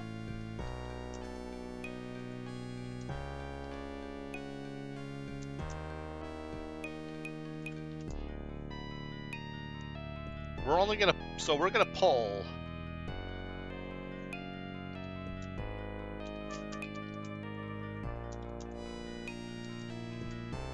So we pull on those to get rid of that. Then we're going to open this up, and we're only going to pull the green core. We're not going to pull the blue core. We're going to pull the green core. So we tug gently on the green crystal core. A crystal block emerges from the matrix, goes dark. So we just completed what we were told by Miko. Pull all the green cores, and then leave the blue, and then everything that should knock him out of the computer. The blue cores are for the next thing that happens, so we'll go into this one. As the light fades from the last of the green cores, you hear the ship's computer give an uncharacteristic wail of frustration and despair. The pumps stop draining precious air from the room. There's a brief silence, followed by the sound of a familiar female voice. Hey, you did it! You've managed to knock out the primary AI cluster, the home of the oldest one. The voice belongs to Miki Akiro. She pauses, then continues. The oldest one has been booted from the control cores, and I've figured out how to plug in. I've got the run of the ship's computer systems, even though I'm still physically on the matrix at the aft part of the ship that you activated earlier. The good news is that you have the oldest one on the run. The bad news is that it isn't dead yet, and it's a worse threat than ever. In fact, the oldest one vacated the dead AI cluster and has taken residence in some unused capacity in the engineering data cores. It doesn't want us to take over the vessel. Even as we speak, it is using a bypass that is created in the engineering systems to force an overload of the star drive engines and destroy the ship. By my reckoning, we have about 15 minutes before this vessel is consumed in a matter-antimatter reaction. The oldest one no longer controls the life support system, which means that it can't pump any more air out of the computer rooms. Air is the least of your problems, however. We are going to disappear in a spectacular multi-gigaton fireball if we don't do something soon. We must find the cores corresponding to the engineering section and take them offline. I can help you. Even though you can't communicate directly with me and I cannot see the physical layout of the cores, we can still cooperate. I can provide the feedback on the effects of your actions. Deactivate the cores one at a time, and I can tell you what happens. As you pull cores, we can figure out which ones are part of the engineering systems. Then we can pull out enough of the engineering cores to degrade the performance of the engineering systems to the point where the oldest one must die or flee to another subsystem. So let's get started. Pull out a core and I will tell you what I sense in terms of its impact on shipboard systems. Remember that at least one core must remain active in each of the remaining clusters. Some of the clusters control essential shipboard systems. If you take down an entire cluster, the system it governs will fail. If it is an essential system like life support or engineering, we will most likely be goners. Let's do it. We have 14 minutes left. So I'm going to get a drink, blow my nose real quick. We'll cover this what happens after this cutscene when I get back. It'll just be a moment.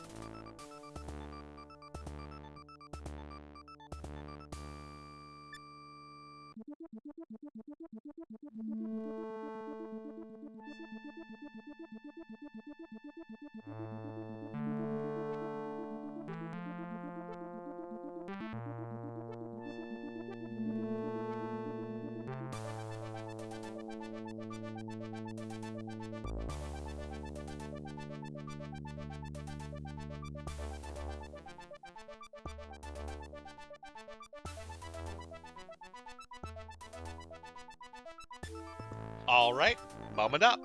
Okay, we'll go on. So we're going to hit this button, and here comes the Easter egg.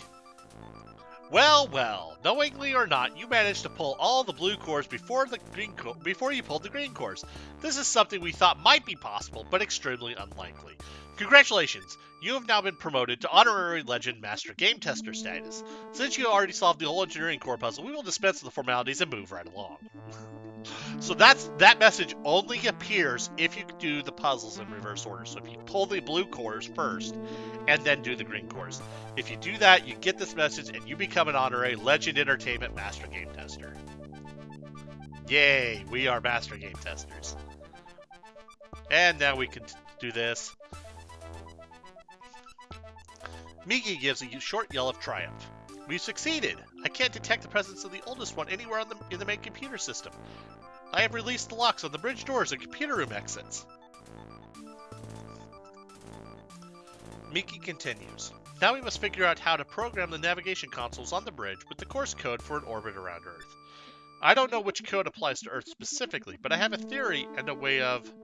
What the hell? Something is coming towards me. It's moving aft over the ship's data lines from the computer rooms. Oh my god. It's the oldest one. It didn't die, it just moved. It's coming into the Matrix with me. This Matrix doesn't have enough processing power to... It's in here with me! Miki sounds terrified. It's here. Oh my god. It's taking over. It's killing me. I'm dying again. Help. Please. Hurts. No. Silence. Then the sibilant voice of the oldest one fills the computer room. You shall not have this vessel. I have taken over the Matrix, once occupied by the stored personalities of the other humans. I have again started the process of breaching the matter-antimatter containment units. In 30 minutes, the reaction will go critical and the ship will explode. At least I shall perish knowing that I have denied your dangerous race the vast power of this ship. Silence returns. Okay, so now we know that the oldest one just jumped into the computer with Miki, where Miki was. Unfortunately, yeah, Miki is no more. Sad day. We no longer have to. We can now go down the middle of the ship. We don't ever have to worry about this because there's no way for there's no robot anymore. So I think we're just gonna take this crystal core, this crystal cube. Oh man, we just unplugged the computer. It's done. It's like no, as it fades into distance and it's gone. So now we're gonna start heading north. Now we're gonna head straight through the ship. There's no reason to go through any of the zoos. We've killed everything. We've completed everything. Now we got to figure out what to do. So we're gonna look at the console. Hey, this looks familiar. Well, remember those those Hichi letterings on the outside of the zoos? Well, that's a course code that tells the ship to go to a specific place. Well, we have one that is specific to Earth. So we are actually going to put that code in, and it is going to take us. So, one thing to point out here, from where this is, so this is kind of like a Hichi numbering system. So this is like 0, 1, 2, 3, 4, which is that one. And then like 0, 1, 2, 3, 4, 5, 6, 7, 8, 9, and then back to 0. So they do have a decimal system. As you can see, that's that one there. This here is one of the course code there. You can actually search the list and find this if you really, really want to. But instead, you can just enter it, and I'm going to hit the button. And we are now going back to Earth. The ship trembles as the star drive powers up and launches the 3 million-ton vessel into Tau space. During the short voyage home, you and Diana collect all of the objects and artifacts that you've discovered during your adventures on the ship. You create a pile of the objects on the floor of the bridge.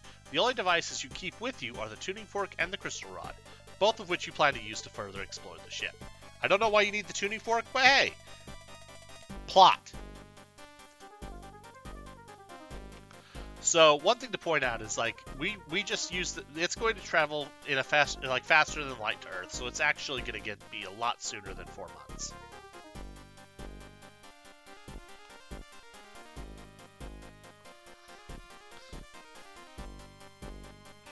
Eventually, the gigantic ship comes out of Tau space between Earth and the Moon. When you and Diana see the luminescent blue and white crescent of your homeworld beyond the bridge view screens, you hold each other briefly and Diana cries a little. I never expected to see it again, she murmurs softly. Then the moment passes and it is time to get to work. After several hours spent repairing, cursing, cajoling, and coaxing the radios on the wrecked probe ship, you manage to establish communications with Romeo Delta 1, the Gateway Corporation base in Florida. You talk to the mission specialist on duty for a few minutes, and then he patches you through to the senior corporation executive who called you in your condo so long ago. The executive listens carefully as you describe your adventures from the moment he made the fateful call until your arrival near Earth aboard the huge artifact. He grills you about the zoos, the oldest one, and the ship's capabilities. Finally, the questions stop. Good work, he says, with obvious gratitude in his voice. The UN will have to decide how to handle the matter from here on. Given that you have food and water aboard the ship, I'm going to ask you to sit tight until they figure out what to do with the ship. Now that the threat of assassins has gone away, this will become a political football. We will advise you before a ship heads out your way. Thank you again. Earth out. The communication terminates. A few seconds later, the radio speakers begin to emit a strange, pulsing whine. Suspicious, you attempt to recontact Romeo Delta 1. You can't make contact. It's almost as if your transmissions are being jammed.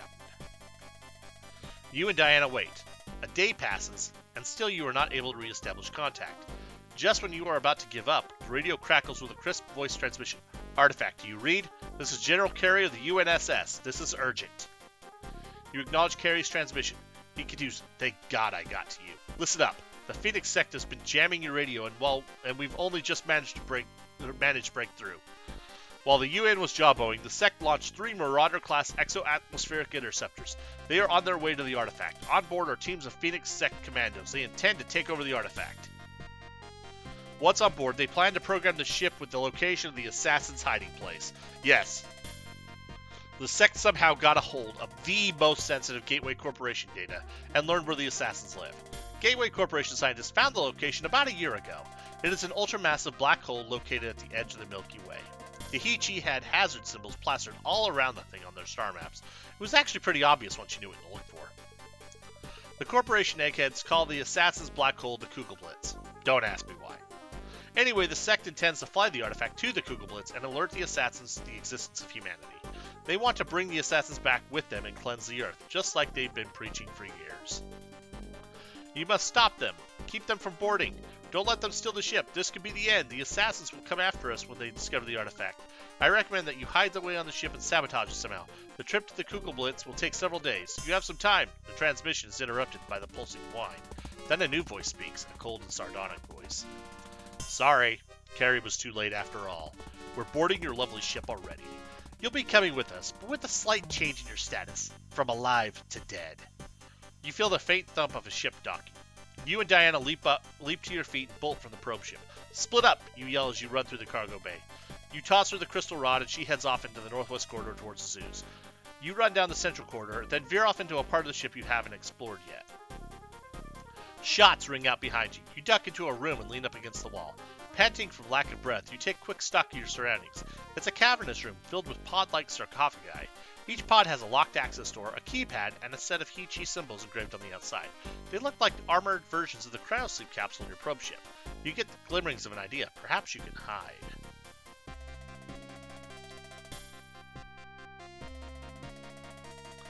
As you study one of the pods, you feel the queasy lurch that announces a Tau space jump. The ship is on its way to the Kugelblitz.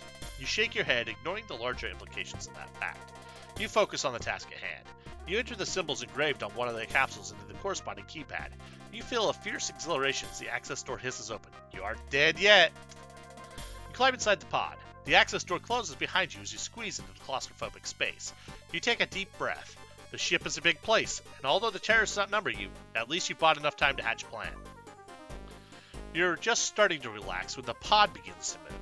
You hear the grinding of an ancient mechanism, and then the laboring of pumps. No, it can't be! You begin scrabbling at the access door, but it's too late. The pod drops free of the artifact through massive airlock doors. You have inadvertently discovered and activated one of the artifact's FTL lifeboat escape pods.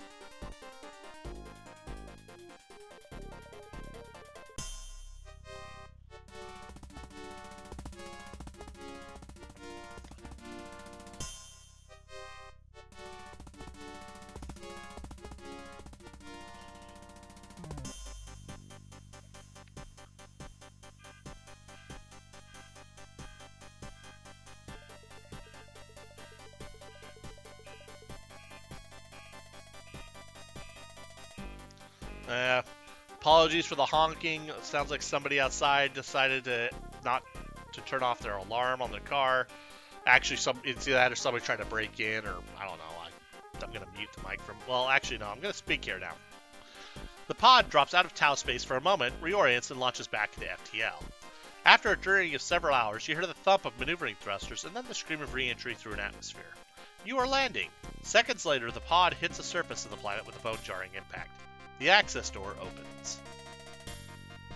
Part 3. Rescue.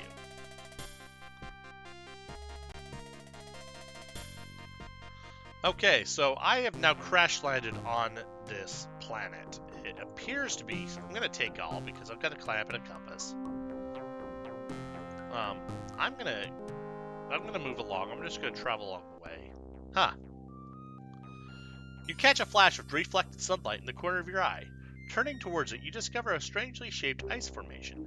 When it moves, however, you realize that the formation is not ice, but something quite alive. Crystalline, but organic nonetheless. The thing reminds you of a spinal cord ripped from a vertebrate's back and set into motion like a reared-up snake. That's a little gruesome. Tiny arcs of electricity course throughout its body, and sparks fly into the air. It slides gracefully over the frozen ground on myriad tiny appendages, closing the distance between you. It stops and tilts a flat, head-like appendage towards you. Sunlight filters through the crystal plate and dances on the surface. The light separates into a spectrum of colors, like a prism, but then resolves into pictures. Moving pictures. Somehow this alien is harnessing the surrounding light to display a tiny scene. You recognize the picture as the place where you stand, sans your escape ship. Suddenly, you see your ship streak out of the sky and crash into the ice. In the scene, the hatch opens and you step out. It seems that what the creature is depicting are the events that have just occurred.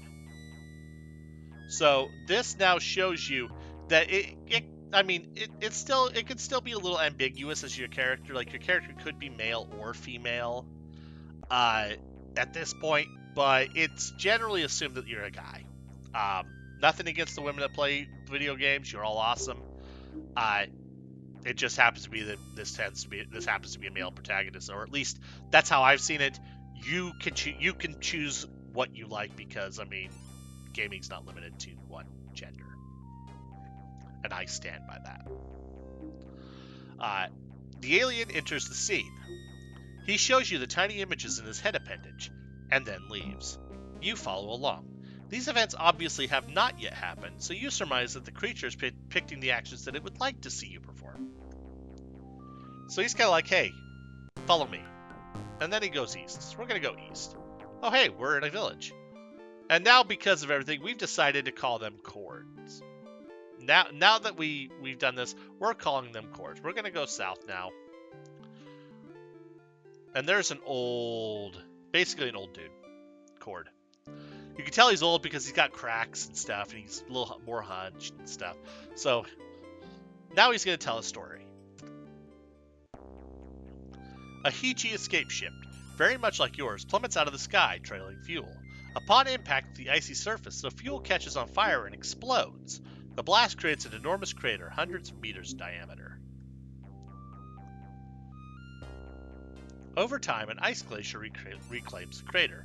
It slowly crawls over the entire area, completely hiding the ship.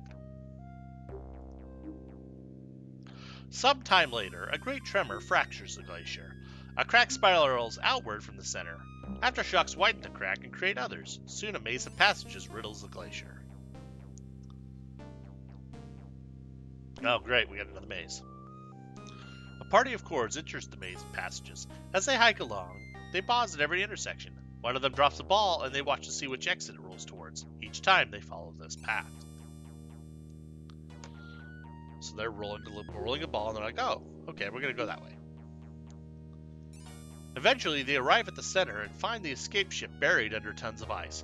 The chords create cutting tools, and working tirelessly, excavate a pit around the ship. As the pit deepens, they build a ladder to help them enter and exit easily. The ship appears completely intact. They try and get inside, but cannot seem to open the hatch. Eventually, they abandon the attempt and prepare to leave.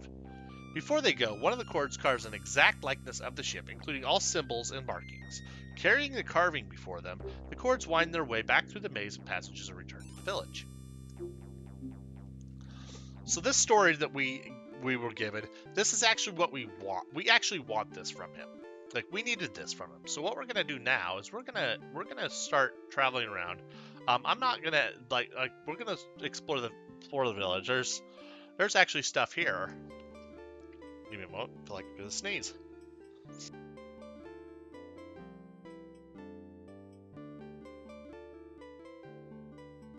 And yes, I did. And I think you would prefer that you do not hear it through the microphone. So what we'll do now is we're gonna actually just take all these. We're just gonna take the carvings. I'm gonna go south, and we're gonna look at this chord.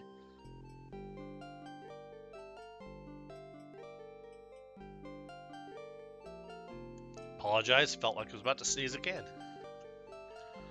So now we're here, and we have a bunch of different carvings. So we're gonna actually just show. So let's show the bull carving to the artist. So we hold the bowl up, he looks at it, backs up, then a bud comes out, and we now have a crystal ball. When we take the crystal bowl, it shatters.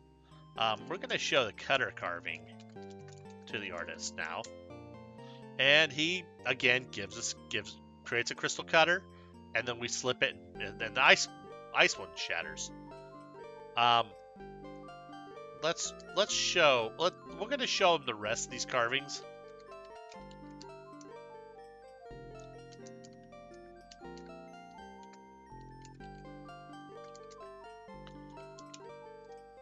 So, if you show the gem carving, it's like, oh, who do you want to show it to? Well, you need to say it. So we hold the carving up, and now it's going to tell us a story. Two chords are exploring a cliff face that is riddled with caves. Apologize. They peer into many of the darkened caves, and eventually enter one that is half hidden by great spikes of ice. They slide through a long cavern. The light from the outside becomes dimmer as they progress. Just as it seems that they are going to turn back because of the darkness, they spot a red glimmer coming from the innermost depths of the cave. They press on and come upon a lit area. The glow in the room comes from multiple veins of red crystal lighting the walls. The crystal is studded with tiny gem-like projections. One of the explorers approaches the crystal, grows an appendage, and touches it. Instantly, the crystal attaches itself to the appendage. The cord struggles but cannot free itself. The crystal seems to come alive. The throbbing red glow becomes brighter. Then the color begins to flow like blood into the cord. After a while, the cord stops struggling. It is now an extension of the red crystal life form that lines the walls. A few moments pass, and then the lone cord turns and leaves the cave.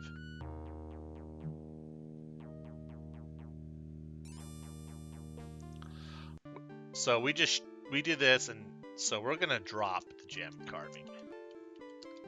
Now we don't need that anymore. So show the lamprey carving to artist.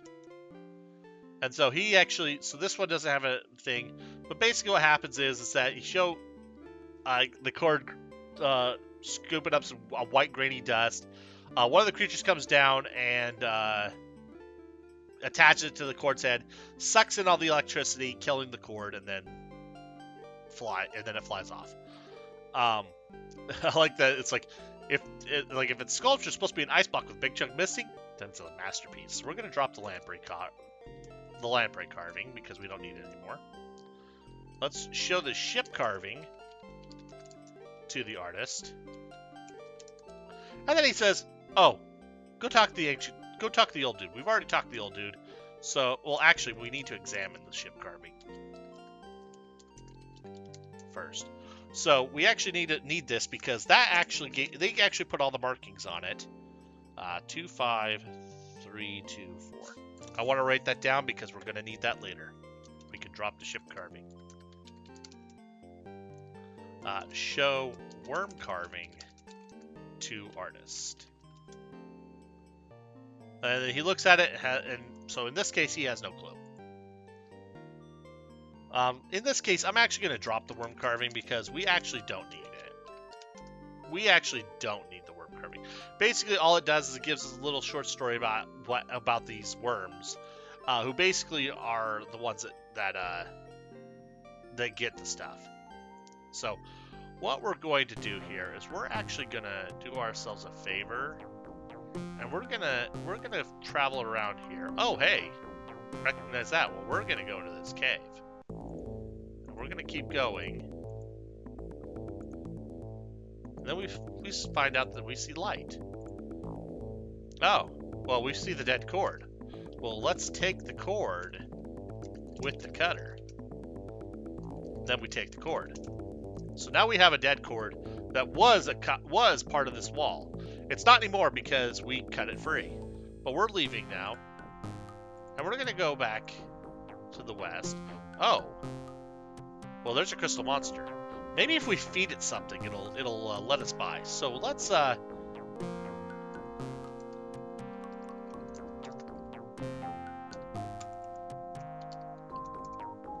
So we hurl the crystallized core towards the monster and aims a little off and it lands on the path. So the tentacles switch and we're gonna move.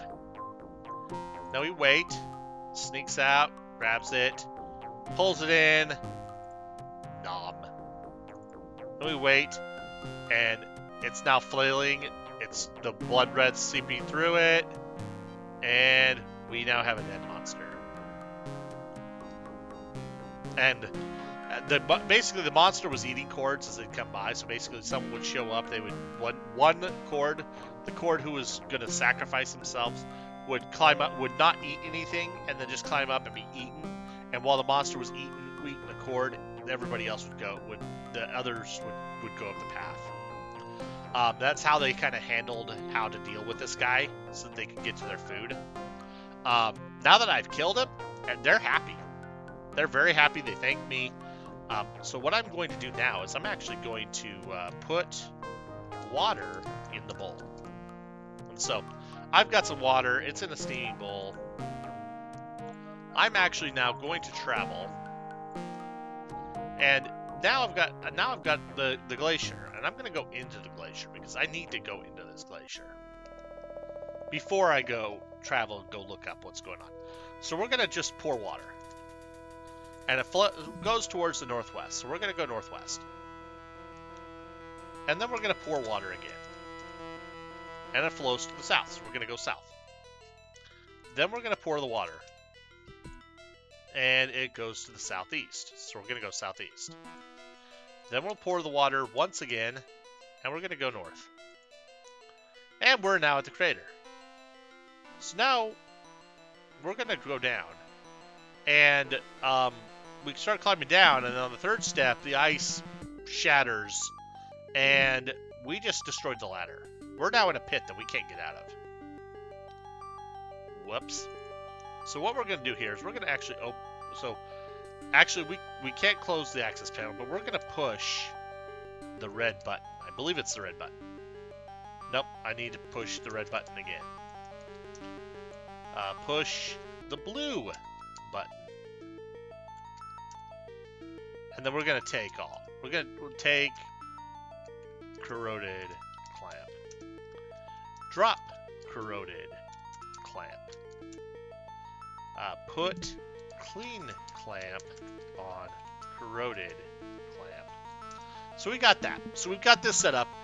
We're gonna use a little something, but we need to examine keypad. So we got a keypad here, and we know that there's on the ship there was EG numbers for 25324. So click open hatch.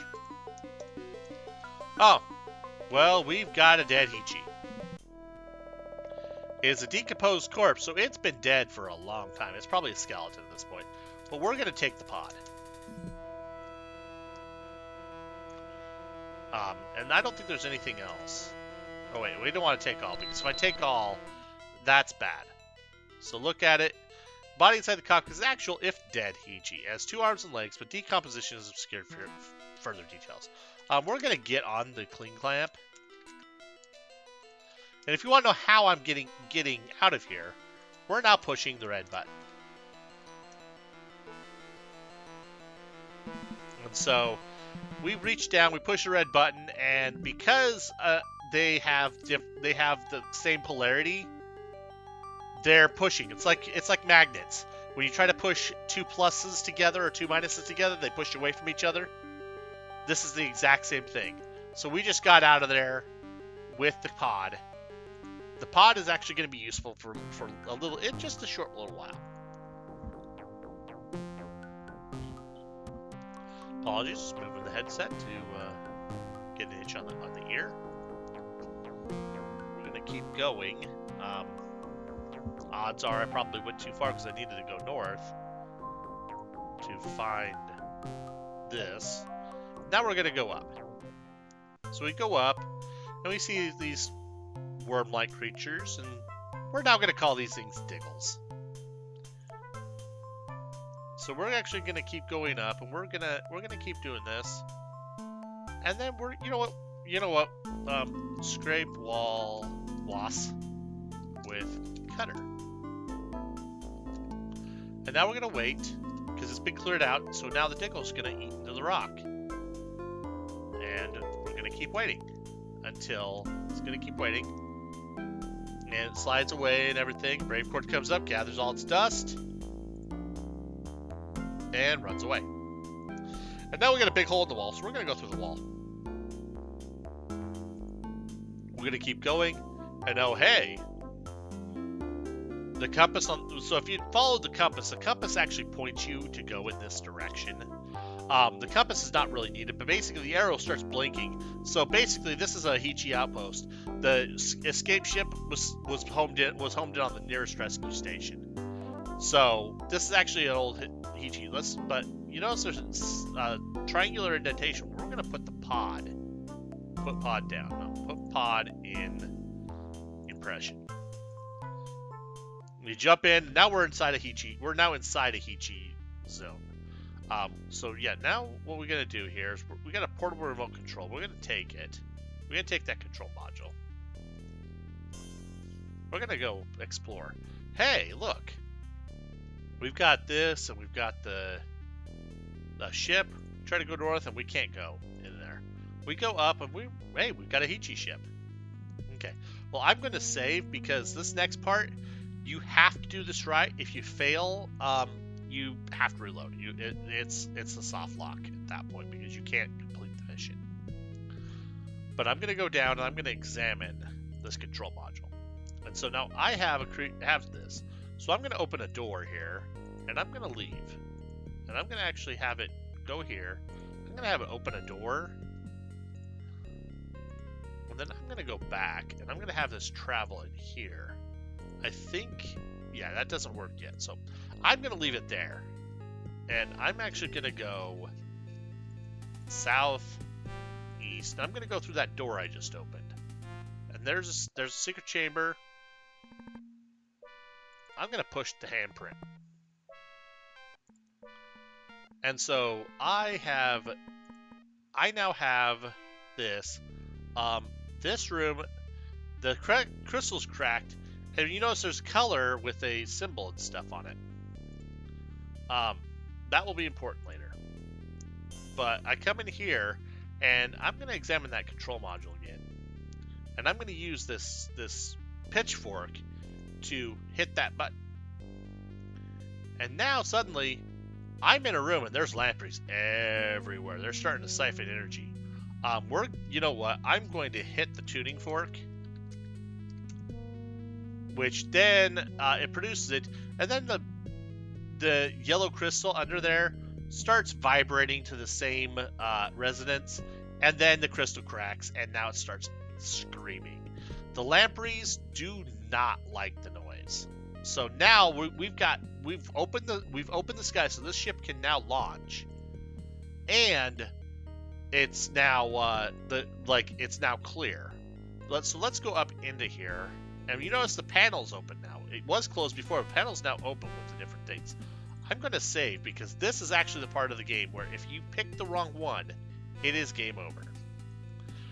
So what we're going to do is we're going to examine control module.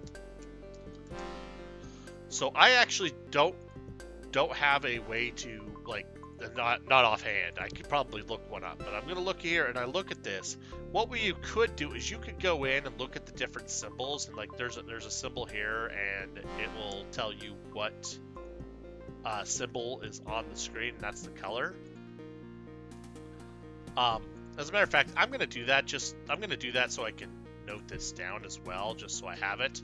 So that H was the green. So that weird H was green.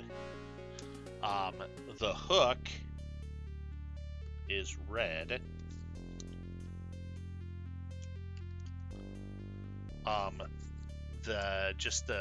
Those characters are orange. Like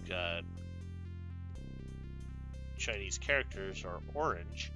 I call them Chinese characters. They're not real. I don't know if they are or not. I have no clue. Probably not. They're probably just random like scribbles they put down on there. We'll wait again, and triangle is blue.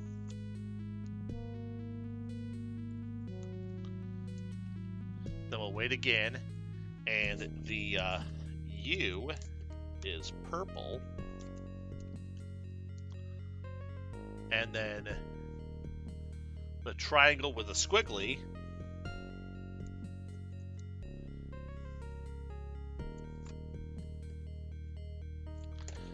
and then I think if I wait again, I'll be back to it moves back to orange. So basically, based on we've got stuff for every symbol in the room. So now what I can do now is I can now go to the ship. I can't go there. I got to do this. Now we're going to examine the control module again, and we're going to look at this room. And now it is the triangle with squiggly, so it is yellow. So we're going to press yellow button. And because we picked the right color, because in order for this ship to launch, you have to push the button that matches the color of the text on that screen. It's not really nice because you actually have, that's not a nice puzzle because you can fail. Like I said, if you fail it, you will soft lock. You can't launch the ship at that point, if I recall. But basically, you just get to that point and it's there. So now we pushed the yellow button. I'm gonna get a drink really quick, and then we will continue with the last part of this game.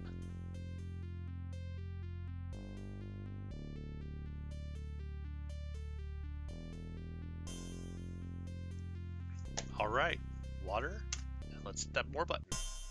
Okay. The ship tears away from the small frozen world. Soon, the planet is only a glowing coin far behind you. As the ship exits the planet's gravitational pull, the faster-than-light drive kicks in. Stars blur, and you are catapulted into dark space. Nice little FMV to show you that the ship is going into Tau space. A little different from the original, from what it looks like when you do it originally.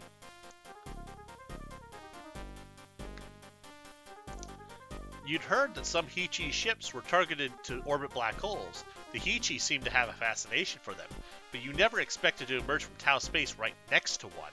Your surprise turns to panic when your ship sails straight for the center of the swirling maelstrom. You're going into a black hole. If you recognize that, that's actually the black hole screenshot from the previous game, and they just added a little animation for your ship to fly into the black hole.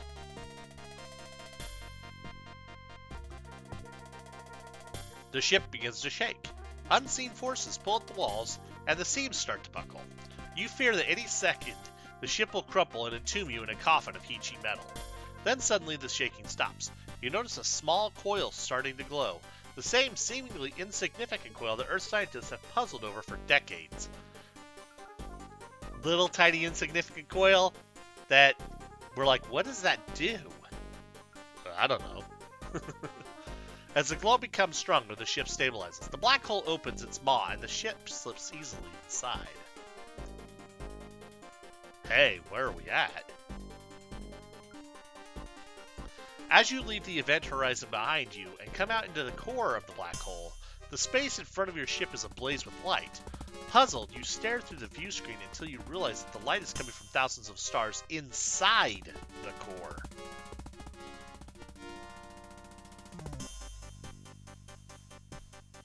Before you can collect your thoughts, the ship dives into an entry path towards a nearby planet. The atmosphere buffets the ship for a few moments, then the ride smooths out as you sail over an alien city. Not an ancient dead city of decayed ruins, but a city full of light and motion. A city that is unmistakably Heya.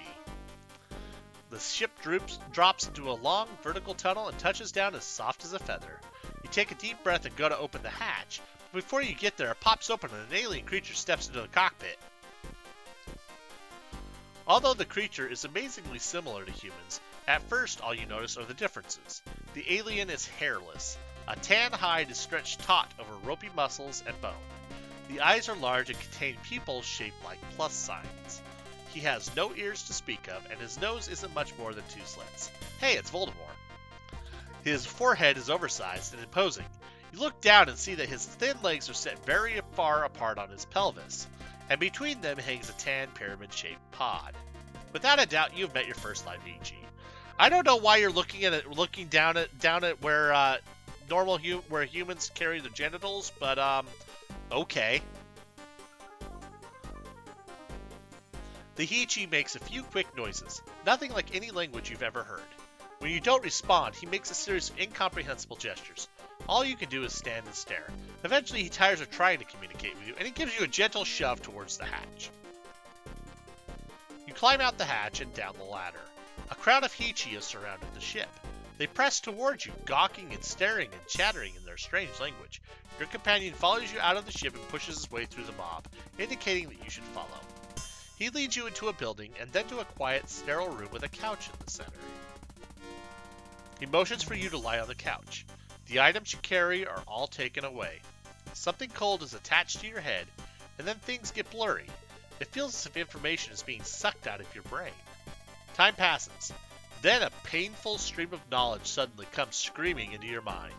You lose track of time as this cycle is repeated over and over. After what seems like hours, the cycle stops. Your Heechi friend is there, and when he speaks to you, you are amazed to find that you understand him. Please rest here. The High Council is discussing the information you bring. You will be taken to them when they are ready for you. He contorts his face into a grotesque expression and leaves, closing the door behind him.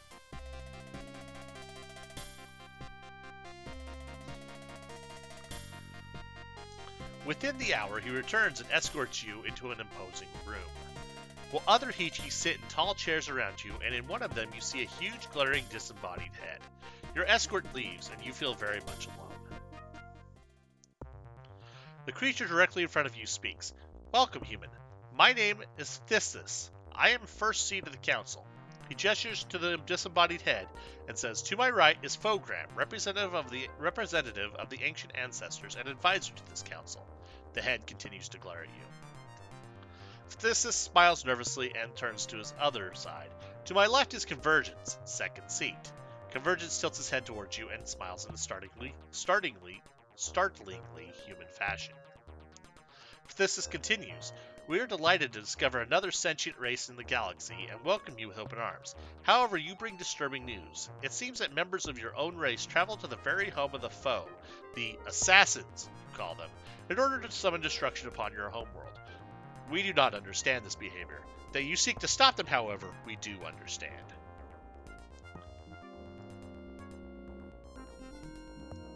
The huge head of Fogram breaks his silence and cuts in. You wish to intercept these terrorists.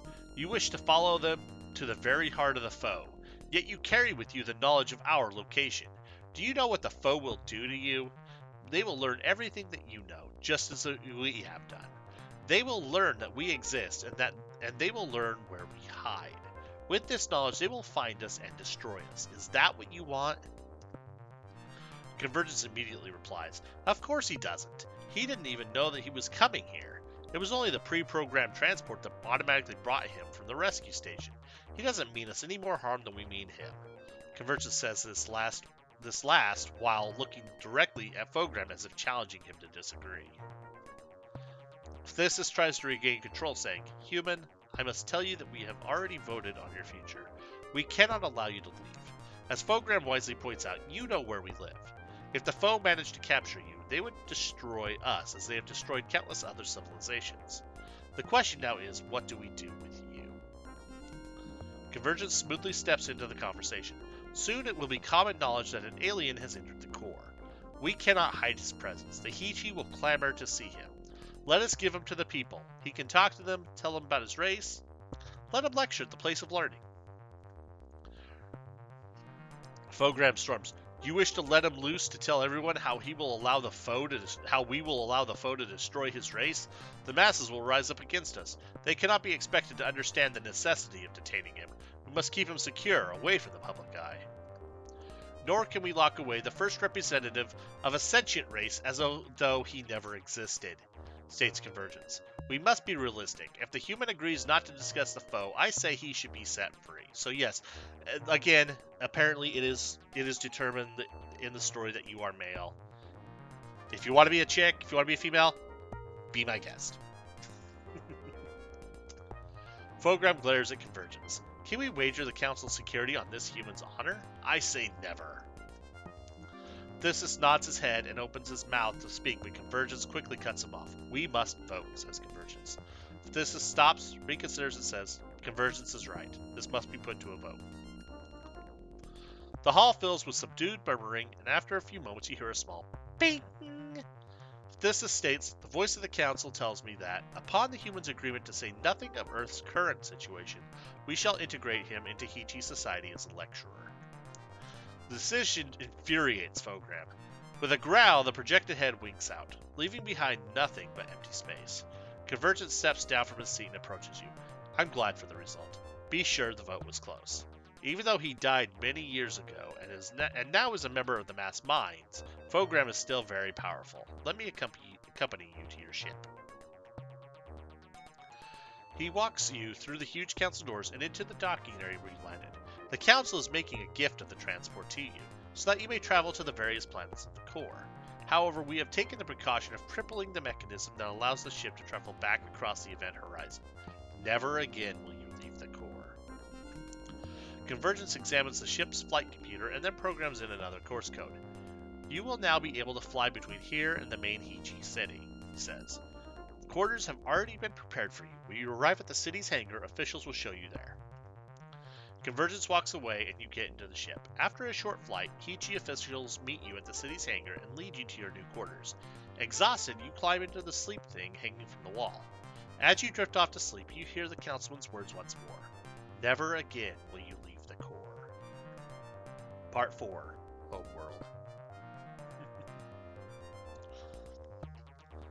Okay, so now we got a communication. It's blinking rapidly. We've lost everything except for that pod, so we're going to take the pod. And for right now, we're going to put the pod on. Because we can. It's on my back. Look at the communicator. You pair the phone's display screen. Welcome to Heya City. You have been scheduled to present an indefinite number of lectures at the Place of Learning. The first 2 lectures have been scheduled for 9 a.m. and 8 p.m. today. You can schedule any further lectures simply by showing up at the Place of Learning. The lecture will occur 1 hour after your arrival. In order to reach the Place of Learning, use the trams just west of your quarters. Officials there have been instructed to convey you directly to the campus station. When you arrive, an escort will handle all of the other details and get you to your lecture. We appreciate the enormous opportunity your presence affords us. Many million inhabitants of the core are anticipating your talks with much interest. So, the other stuff I'm going to do, I'm going to open the cabinet and I'm going to take that. Nope, I want to take that pouch. I'm going to need it, eventually. Okay, so what I'm going to do here, I'm going to go west. We're going to take the tram. The street wanders around and then widens into a bustling terminal. An official-looking Heya immediately grabs your upper arm and guides you towards one of the many trams sitting at the loading platform. He grimaces and places you inside. The car he's chosen for you makes the escape ship you spent so much time in seem roomy. It feels like you're strapped in for an amusement park, right? When the car takes off, you're thankful for the support. Its acceleration is incredible. It speeds over one of the many corkscrew avenues, sometimes even looping end over end. Before you know it, however, the car comes to an abrupt halt, the door opens, and another attendant helps you exit. Now, we'll be doing this several times. I'm only going to do that once, just for obvious reasons, so I don't need to read it every single time. You've heard it once. So, basically, we show up here. Hey, welcome to the Place of Learning. I'm here to see to your needs and assure your presence at the scheduled lecture. If you accompany me to the waiting room, you can prepare for your upcoming talk. And then he gestures to the south. So we're going to go to the south here. And we're going to wait. Since our lecture starts at 9. You know what? I'm going to open this pouch. Oh, sleeping powder. Put the powder in the liquid before ingestion. Immediately effective. Used very sparingly. Powder is extremely potent. So I'm going to wait. So you produce the camera, looks like a thermos, opens it. He takes a swallow, so basically I think he's got to serve us coffee. Put powder in thermos. So start to sprinkle a bit of the powder into the Heya drink, but think better of it and dump in the entire contents. The heat of the liquid dissolves in seconds. So we've just spiked his drink with powder, with sleeping powder.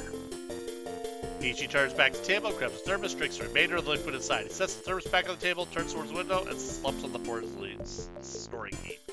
So we just drugged him. He is out cold for the foreseeable future. So we're gonna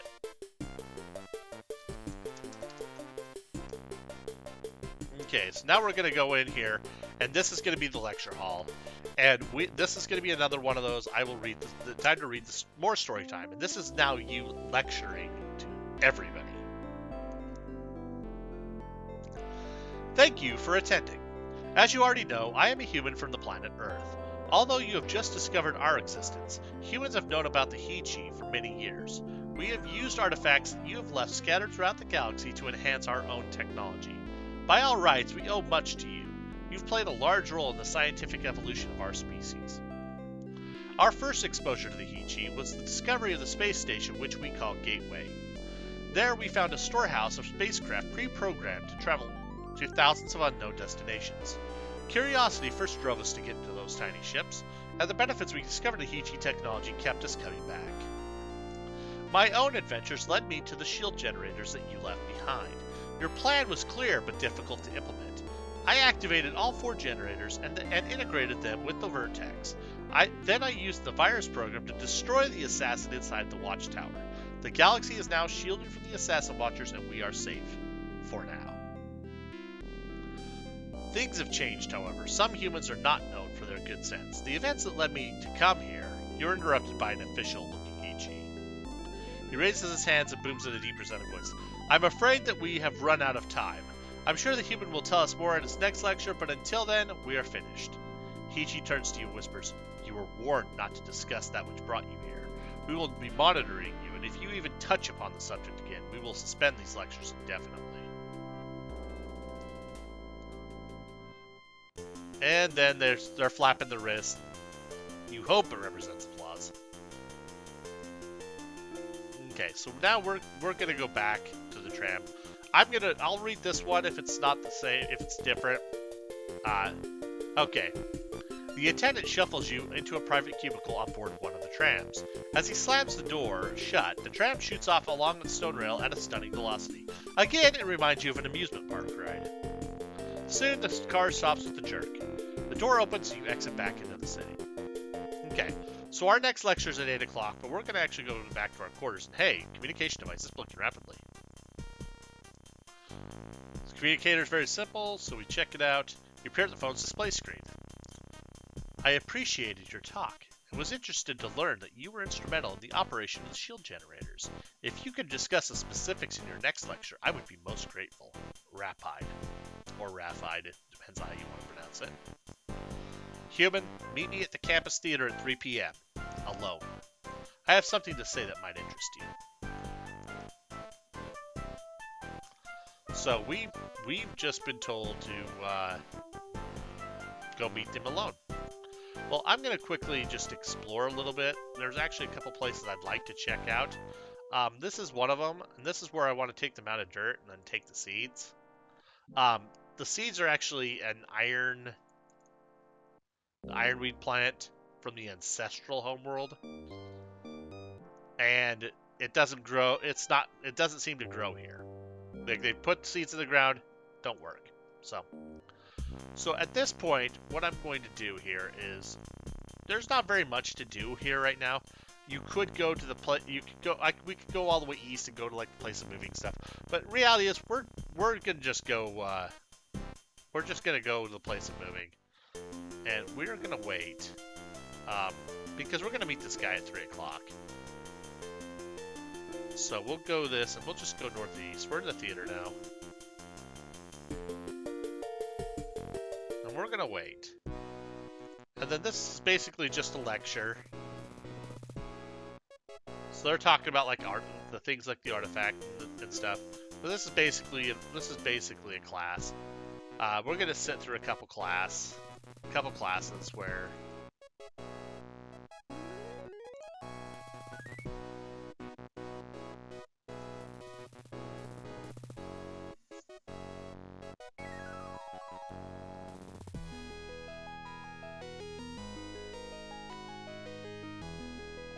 okay.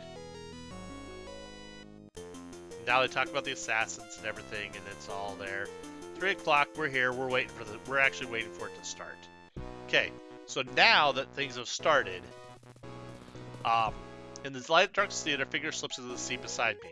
Radiance from the calm lights flickers so much features, even as close to you can't get a good look at him. So now we're going to talk to somebody. His shadow eyes play over you, and then stare straight ahead. My name is Macropterus. I am a student here, but I am also a member of an underground religious sect, the White Hand. We sympathize with your situation, and we wish to help. I personally can do nothing, but other members might. Here is the Hand's location. He hands you a black card. Put this into your ship's computer, and it will take you there. We are quartered under an ancient temple on the ancestral Homeworld. Long ago, the temple priests were very selective about who entered. They wished to protect their secrets from prying eyes, therefore they made the inner sanctum extremely difficult to penetrate. Only those who were familiar with the elements could do so. We have kept the locks they left for added security. Interestingly enough, they seem to be derived from Sterigma's prophecies, the second verse specifically. A rather morbid section to base an entry system on, though. He looks at your puzzled expression. Sorry, it's my field of study, and I tend to go on about it. Here's exactly what you must do to enter. At that moment, the lights go up. So this class lasted 3 minutes. You see him perfectly. He leaps up, strides out the door, and he's gone. So that was why we needed to go there, do this. So we're gonna do this. We're gonna go back. We're gonna go to our ship. We're gonna go meet these religious people. We're gonna go up. We're gonna meet these religious people. So now we do this. We're gonna go to this new course code. And so this text happens when you travel around. It's gonna shoot. The transport shoots out of the hangar tube and lifts from the surface of the planet. The ship weaves through the blindingly bright stars at the core and towards another, more barren world. You touch down at the base of a rocky hill. So we're gonna go down, and we're now on a different site, and now we're getting advised about this. You know, we're gonna turn the stone disc. So now we have an element, and so like each one of these is supposed to go to a specific thing. I don't remember exactly. Oh, like that. But I basically opened the thing up. So, here we go. The Heechee behind the table looks up. Welcome, human. My name is Exegesis, and I am the leader of the White Hand. What would you have of me? So, are you one of those religious nuts? He spreads his hands and says, I am afraid so. Compared to most Heechee, I am a zealot. The public tends to focus on purely scientific issues and ignore the larger ones. Exegesis? What cool name, what does it mean? I took the name when I entered the Hand. It means bringer of knowledge. What is the White Hand? The Hand is a select group of Heechee that follows certain beliefs. Although most in the core believe that lifting prolongs life indefinitely, the Hand feels differently. Differently, you say? When a Heechee dies, he is lifted into the ancient ancestors. His personality is electronically copied into data space. There he functionally exists forever. The Hand, however, believes that this copy is not truly the Heechee that died. It is only a computer program made to act and react exactly as he did in life. Oh, I see. A copy can be made of a living Heechee. If this is done, the copy will function the same as the original. This doesn't drain the life from the Heechee. They coexist easily. Therefore, since we know that the Heechee's consciousness is not transferred to the copy before death, why should it be any different after? No, when a Heechee dies, his consciousness goes elsewhere, not into a computer. The Heechee want to believe that the program is the original to escape grief. Ah, but there's an important point that you've missed, one that will change the face of your religion forever. Well, I don't know if I buy either theory. It's all pretty weird. Where does it go? You're full of hooey, Jesus. Jesus. Hello, Jesus. Yeah, no, we're not going to go there. Where does it go? Well, we're not sure where it goes. Most of us believe in a higher power, a celestial collective consciousness. When we die, we contribute our identity and experiences to it. The ancient ancestors are parodies of this true extension of life. And then we do the rest of each appreciate your views. This is all very interesting. It has nothing to do with my problems. Ah, yes, your problems. Let me see if I can sum them up. You are stranded here in the core while members of your own race summon the destruction of the assassins upon your homeworld. Fair analysis? Well, I guess so. How do you know so much, smart guy? Not at all, except the part about the assassins and me being stranded and pretty much all the rest as well. I sympathize with your situation, as does the Hand. Now that you have proven that there is other sentient life in the galaxy, the Heechee have no more excuses to remain hiding in this black hole. We are far too insular. At best, we should emerge and age race against the foe. This will never happen with the current council. At worst, I believe that, if you wish, you deserve the right to die with your race. We will do what we can to make this possible. Technicians of the Hand have looked at your ship and have discovered 3 major components missing. These components work together to pierce the black hole's event horizon. Without them, you are stuck inside the core. What components are missing? The cohesion field generator is missing, as well as the gravity lens. They also stripped the nav data chip. We might be able to help you locate 1 or 2, but all are extremely hard to come by. I'm going to ask him to tell me how to obtain these components. Of course, what would you like to know? Tell me about this cohesion field generator. The cohesion field generator strengthens the bonds between molecules. The module would fit in the palm of your hand. Its field flows through matter up to a 3-meter radius. Inside the field, matter becomes impervious. For example, any liquid affected by the field would become as hard as stone. In conjunction with the gravity lens, the field generator protects the ship against the immense gravity tides of the black hole.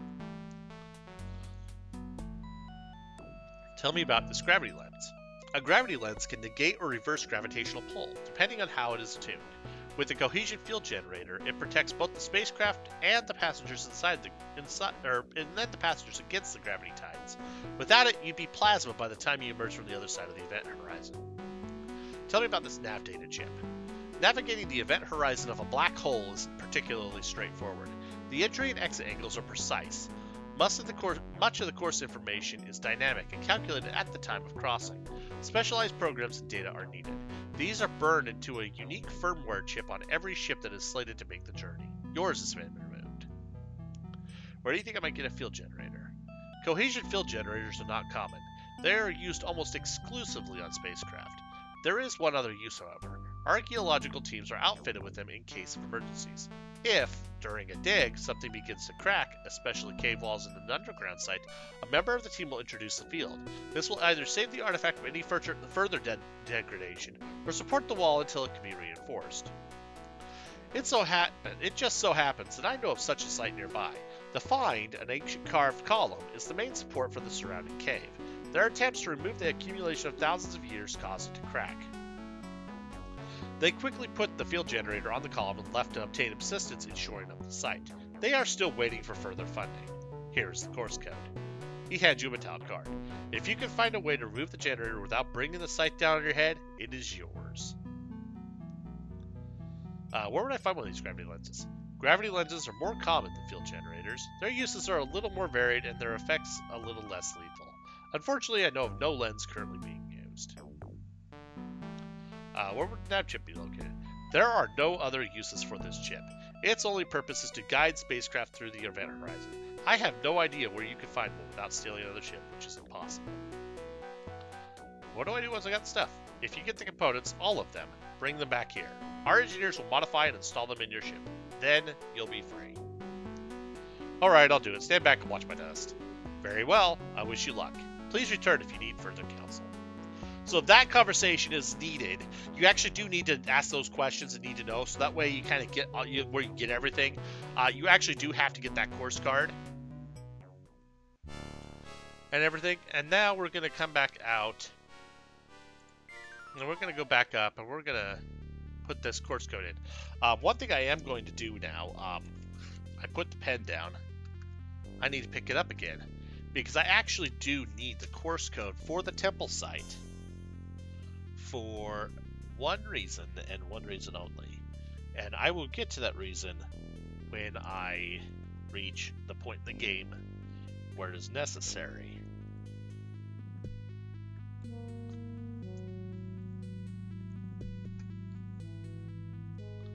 Okay, so I do, because I do need that for the temple site. So now that I have that, we'll put the paper down and we will go ahead and let's go ahead and go to this next site. Okay, so we've lifted up. It flew a few kilometers over the surface. We're on the same world. But apparently this is the ancestral Homeworld. So we're going to put the seeds in the column.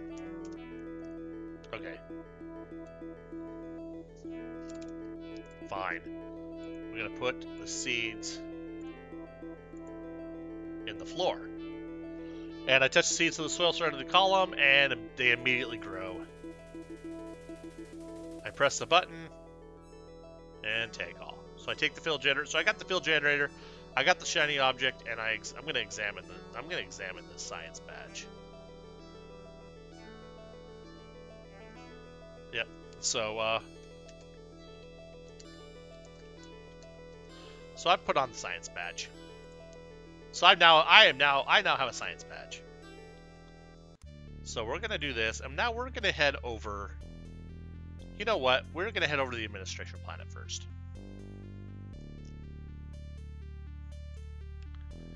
And so it's gonna take me over to the administration complex, and we're actually gonna do ourselves a favor. We're gonna get ourselves. Oh hey. Ah, you're the human that was through here before. I saw you then, but I didn't really get a chance to speak to you. I'm glad you returned. Let me tell you a little about this place before I get back to work. As you already know, this is the administrative center of the Corps. The High Council is located here, and they make all laws and directive for all the Hechi. That's why you were brought here when you arrived from the outside. What you probably didn't know is that this is also the Corps' information center. We gather data from everywhere, both inside and outside the black hole. You might have thought that we were cut off from the galaxy, and admittedly, to some degree, we are. But we have many ways to get information from the outside. For example, you see the probes lined up against the wall there? We send those out into the galaxy occasionally. They're much better than sending living Hechi. They're small, fully equipped with the latest sensory instruments, and capable of automatically piercing the black hole's event horizon. They're slow because they don't have the power of the bigger ships, but they're reliable. We send them out, and a few years later they come back bursting with data. The information is routed through the command room up there. He points one of his four fingers towards the window in the hangar wall. It's analyzed and cataloged by scientists, real researcher types. I think the job is rather boring, but it doesn't matter anyway. I couldn't get into the command center if I wanted to. Only authorized science personnel are allowed inside. I guess us techs aren't smart enough to be trusted with the equipment. I don't know why, though. Targeting the probe is really easy. I've seen the system, and no special training is needed. It's set up just like the navigation computers on board most spacecraft. Just punch in the coordinates, press the button, and boom, it's away. It's been nice talking with you, but I have to get back to work. The council chamber is off to the east, if that's why you're here. I wouldn't expect to get in and see them without a summons, though. They're always busy. Feel free to look around as much as you want. So, yeah, he just kind of like, hey, I'm going to walk in, and hey, it's going to let me in. Probe targeting. Well, we're going to look at the control panel.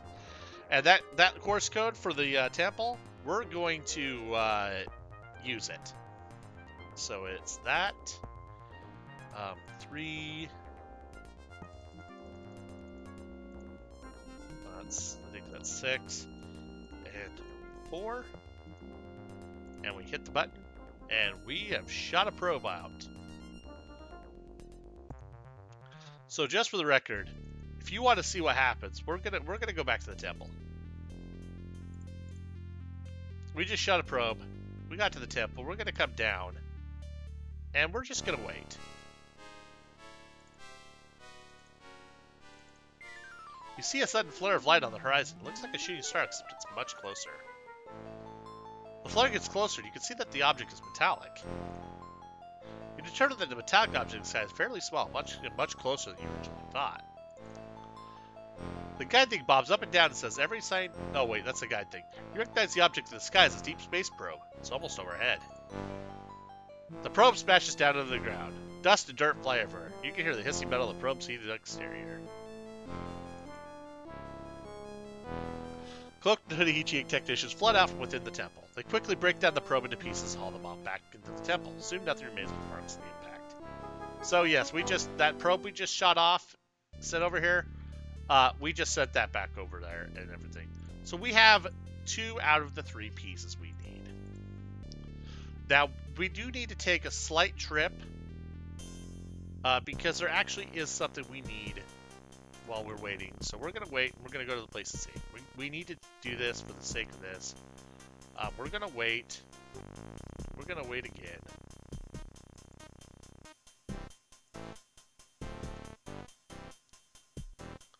And it starts telling you about this and everything.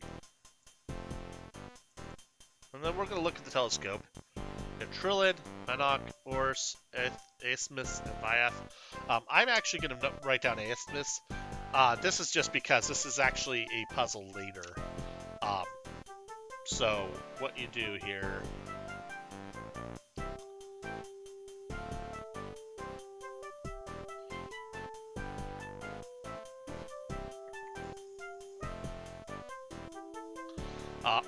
This is actually important. If you don't have this, it's a little bit more of a pain in the butt.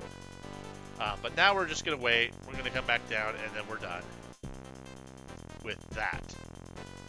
Now we're going to go south, and we're actually going to go out and around here. Oh, hey, we're in a sewer now.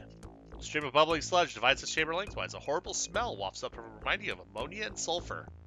Yeah, that's pee and poo. So yeah, holes in the wall periodically spew globs of green slime. So apparently Heechy poop slime, or maybe that's just their toiletry system. But we're gonna put the fuel generator in the sludge, in the sewage, then push button. And so now the sewage is hard as a rock. We're gonna go up and in. So we're going to go up here, and you know what? We are going to jump. And hey, we got saved. We're going to take that gravity lens. So now we open the pod. Oh, no. Yeah, so the pod's open. So we need to put the thermos in pod. Put pouch in pod. Oh, put lens in pod. Drop the pouch, because you can't carry it. Close pod. I gotta see if there's anything else. Wear pod. So I'm already wearing the pod. We're gonna try to go up, and we can climb. So we're gonna climb up, and we're gonna keep climbing until there. So we climbed up we jumped about 80 meters.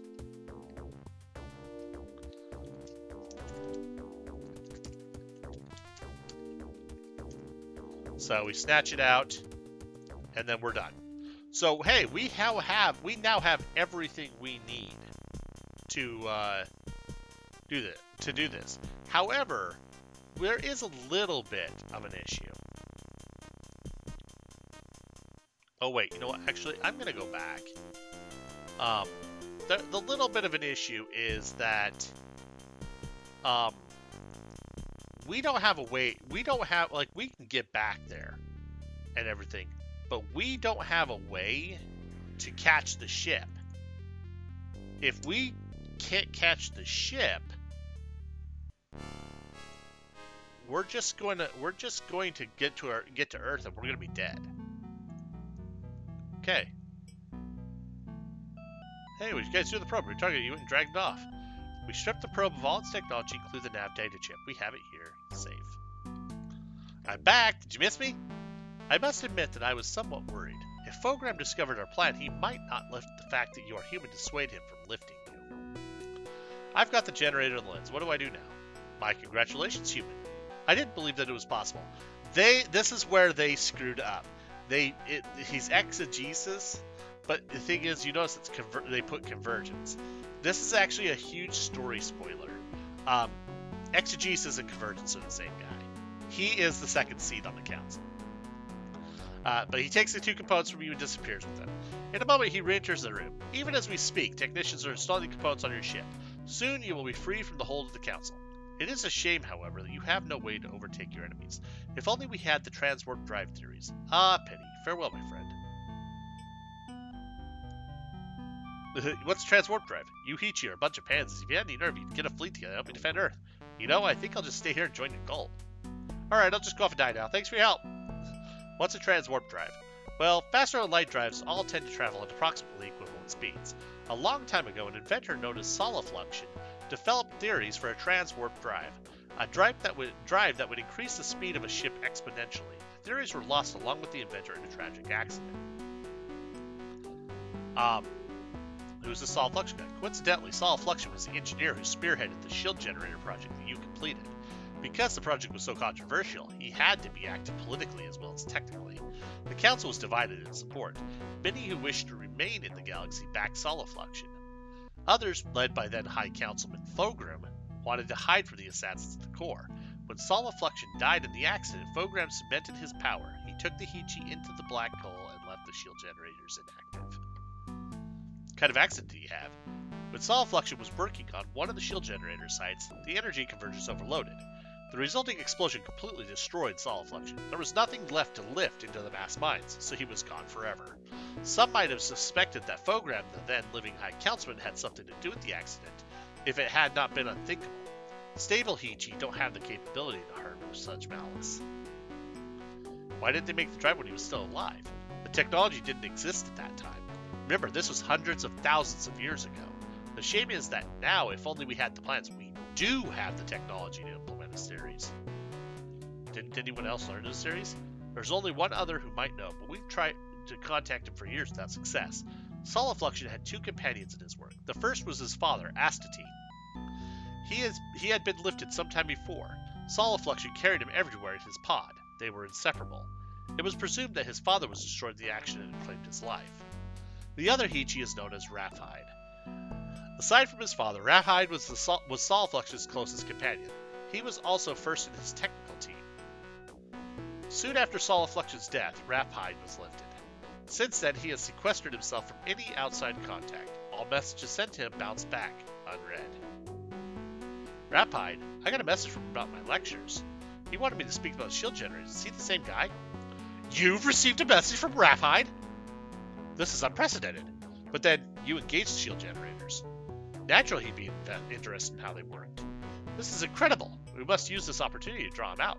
If it so happens that I have some information that Rapphide will find interesting, we could use it to bring him to you. Settle yourself, for I have to tell you a story. Ages ago, before the great exodus into the core, the High Council was led by Fogram. Solid Fluxion and Fogram were dire political enemies, and their factions divided the council. Fogram wanted to hide from the foe, while Solid Fluxion wished to divert the assassins' attention as the Heechee remained in the galaxy and made ready to confront them. Solid Fluxion had enough clout to begin the shield generator project, indeed almost enough to see it to its conclusion. Solid Fluxion was aided by its dead father, Astatine, but one day while they were testing the power core in one of the generators, a bizarre energy field erupted. The radiation scrambled the data store that contained his father's personality. Astatine did not die, but he went insane, and he was in pain every moment of his existence.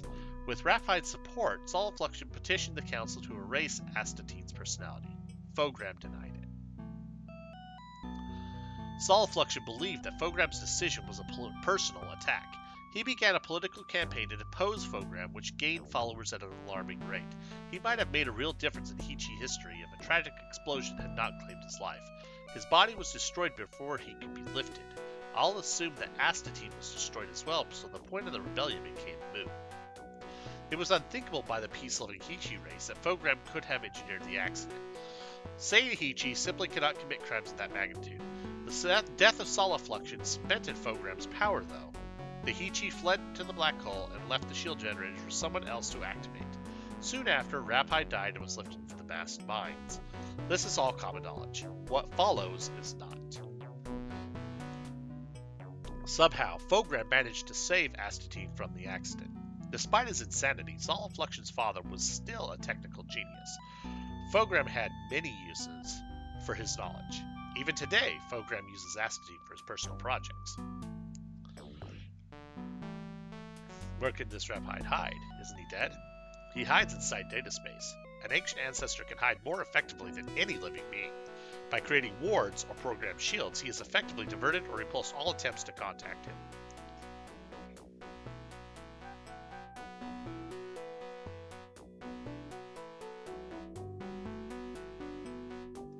Another water break? How did Fogram rescue Astatine? I don't know. The only ones who were there were Fogram and Rapphide. Perhaps they know something that the story doesn't tell.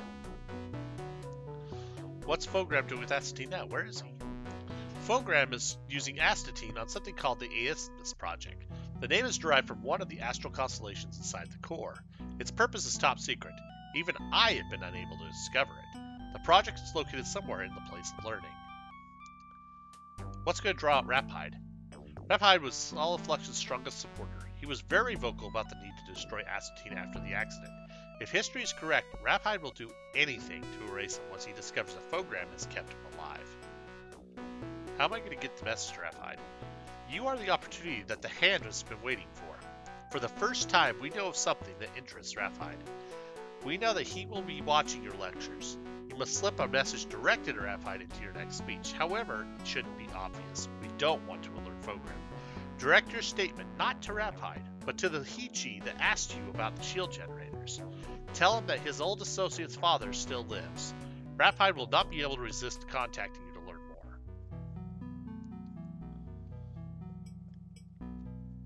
How do you know all this? What's to keep Raphide from calling me a liar?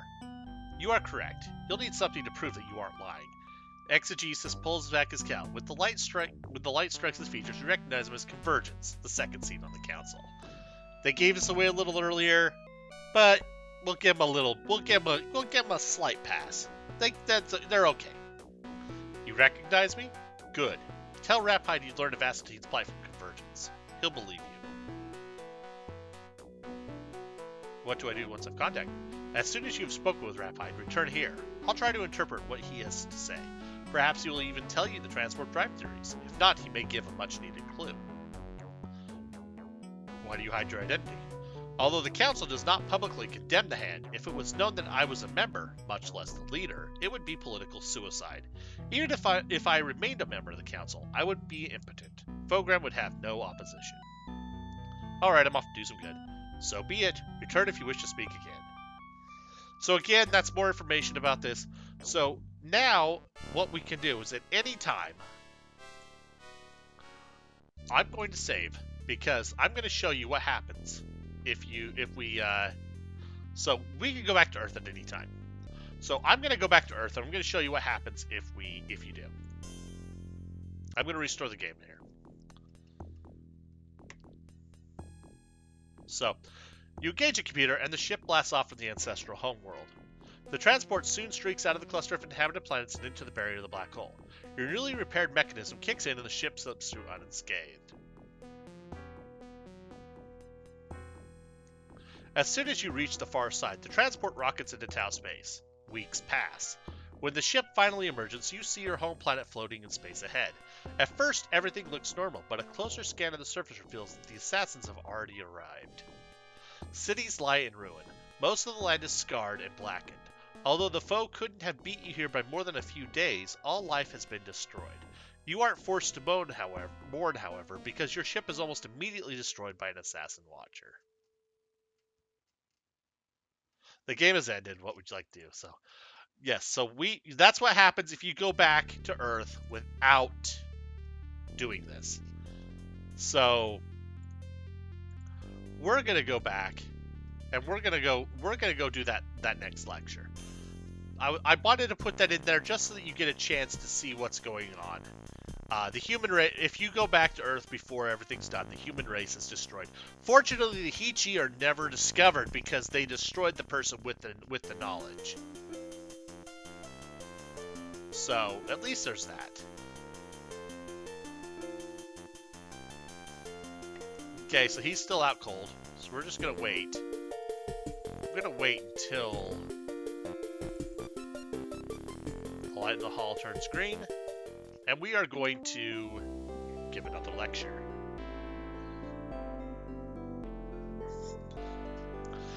I'd like to speak a little about life on Earth. Our planet is immensely overcrowded. Earth is home to over 20 billion people, most of whom live in poverty and discomfort. We have longed to colonize space, much as you have done. What we have lacked, though, is the ability to transport a large number of people off-planet. The ships we discovered on Gateway can carry 1, 3, or 5 people at a time. Hardly an efficient way to offload a significant portion of Earth's population. Therefore, our one planet is our only home. Because of that, you would think we would value it, care for it. Hardly. Earth's resources are all but exhausted. We have destroyed all of Earth's natural ecosystems. We've lost hundreds, if not thousands, of native species and almost destroyed ourselves in the process. Only a sweeping simplification of the biosphere saved us. Now we survive, but without many of our natural neighbors. Nor do we save our violence exclusively for our habitat. We hate each other almost as much. Unlike you, humans tend to group together in tribes, which sometimes grow to the size of nations. When a human identifies with others in his own society, he emphasizes the differences with those outside. Ethnic tensions and unreasoning hatred have brought about conflicts, even wars. We've destroyed hundreds of square miles of land in our wars. Atomic weapons have rendered them completely uninhabitable. Some conflicts are hundreds of years old. People have forgotten why they started, but they continue nonetheless. Although I've painted a grim picture of humanity, we do have some redeeming qualities. I'll speak more about these next time. Thank you. You clear your throat and add, I'd also like to address a question dealing with the shield generators, specifically to the Hechi who's posed the question. I believe that your old associate's father is still alive. Thank you for taking an interest. And now that I've done that, I'm going to leave and I'm going to go back. I'm going to go back home. Since... And communication device. So we do this. Raphael is currently waiting to speak with you. Please wait while he's notified that you have arrived. A face appears on your screen. Skipping the amenities says, What do you know about my old associate's father? He's still alive. So you can see Raphael, you can do all this. He's still alive and kicking, like I told you. That can't be. I saw him die. I made him die. Raphael looks a little wild-eyed for a second, then regains his composure. Have you learned something from activating the generators? Did Astatine somehow survive the explosion and find refuge outside the core? Yeah, that's it. That's Ticket. He was a generator. No, I've learned a program saved from the accident. You made him die? No, Elvis showed up and cloned him. They're now married and have a two-headed kid. I love that snarky one, but I'm going to tell him the Fogram saved. Fogram intervened? I knew he was unethical, but I never dreamed. How do you know this, human? Why should I believe you? Because I learned all this and more from Convergence. He's a current council member. I've heard of this Convergence. He's currently second seat, but has aspirations for more. Fogram keeps him down, though. If he would have access to such knowledge if anyone would. If this is true, if Astatine is alive, he must be erased. He has been in agony for hundreds of thousands of years. I can't do it. I have little influence in the real world. You must kill him for me. Whoa there, Ralph. I'd kill him. Why should I? Just tell me you kill him. No, you want me to? Sure. Whackity whack. No problem.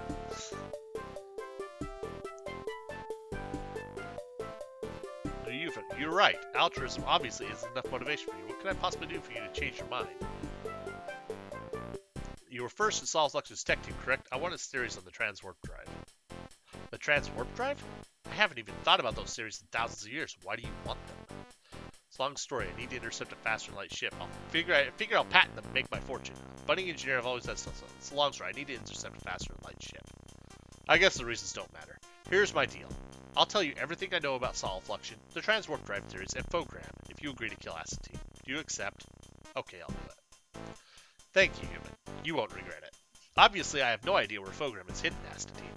But when you find him, he'll be stored in a security data store module. It looks like a dark silver box with an access port on top. Bring the data store here and attach it to your communicator's transfer jack. I'll erase the personality. When you return, I'll tell you anything that you want to know if I can. Please hurry. So we're gonna go back, and so I come here, and actually, there's going to be a lecture now, right? Because I just showed up, so they're gonna do this. I'm gonna go to the metal door. So now this puzzle, you'd wonder what the heck? Why the heck are they doing something like this here? Well, remember that the thing that constellation and stuff that I said was gonna come up later. Well, it's back. It's here. That constellation, that constellation, it actually gives you the thing. So I put on this visor. It was hanging on the wall. I'm just gonna put it on here. There's an interesting little thing. Well, you know, I'm gonna try to take the prototype. So reach forward. It hits that projector. It hits that beam of light, and zap! Ow! What? Who is it? Are you a cleaner? You're awfully ugly, whatever you are. Fattest looking Hechi I've ever seen. But where's your big head? I can't stomach a Heechee without a big head. You leave it at home? Better get it quick before the damn secret police steal it. I'm a human, not a Heechee. In fact, I'll have you know I'm in great shape. Are you Acetine? No. Why? Who wants to know? Maybe I am. Wait, that was last week. Today, I'm Cortex, the thinking machine. Ask me again tomorrow. Maybe I'll be Acetine for you then.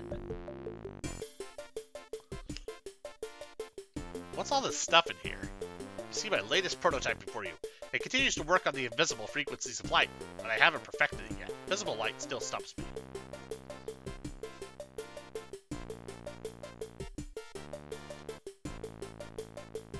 How's it powered? Well, it's hooked up to a constant power source right now. I haven't perfected a remote battery for it yet. Right now, a stud activates the field until the power runs down. After that, the battery has to regenerate. It's good for several minutes, though. What does it do to the light, or at least the invisible frequencies? It bends light, of course, around anything attached to the prototype. It's useless, though. It only bends the lethal invisible frequencies. The only good use of that property is to guard the prototype. If I can make it work on the visible but less dangerous frequencies, it could hide the user from view. Fogram wants it to do this, so one of his secret police can infiltrate some group called the White Hand.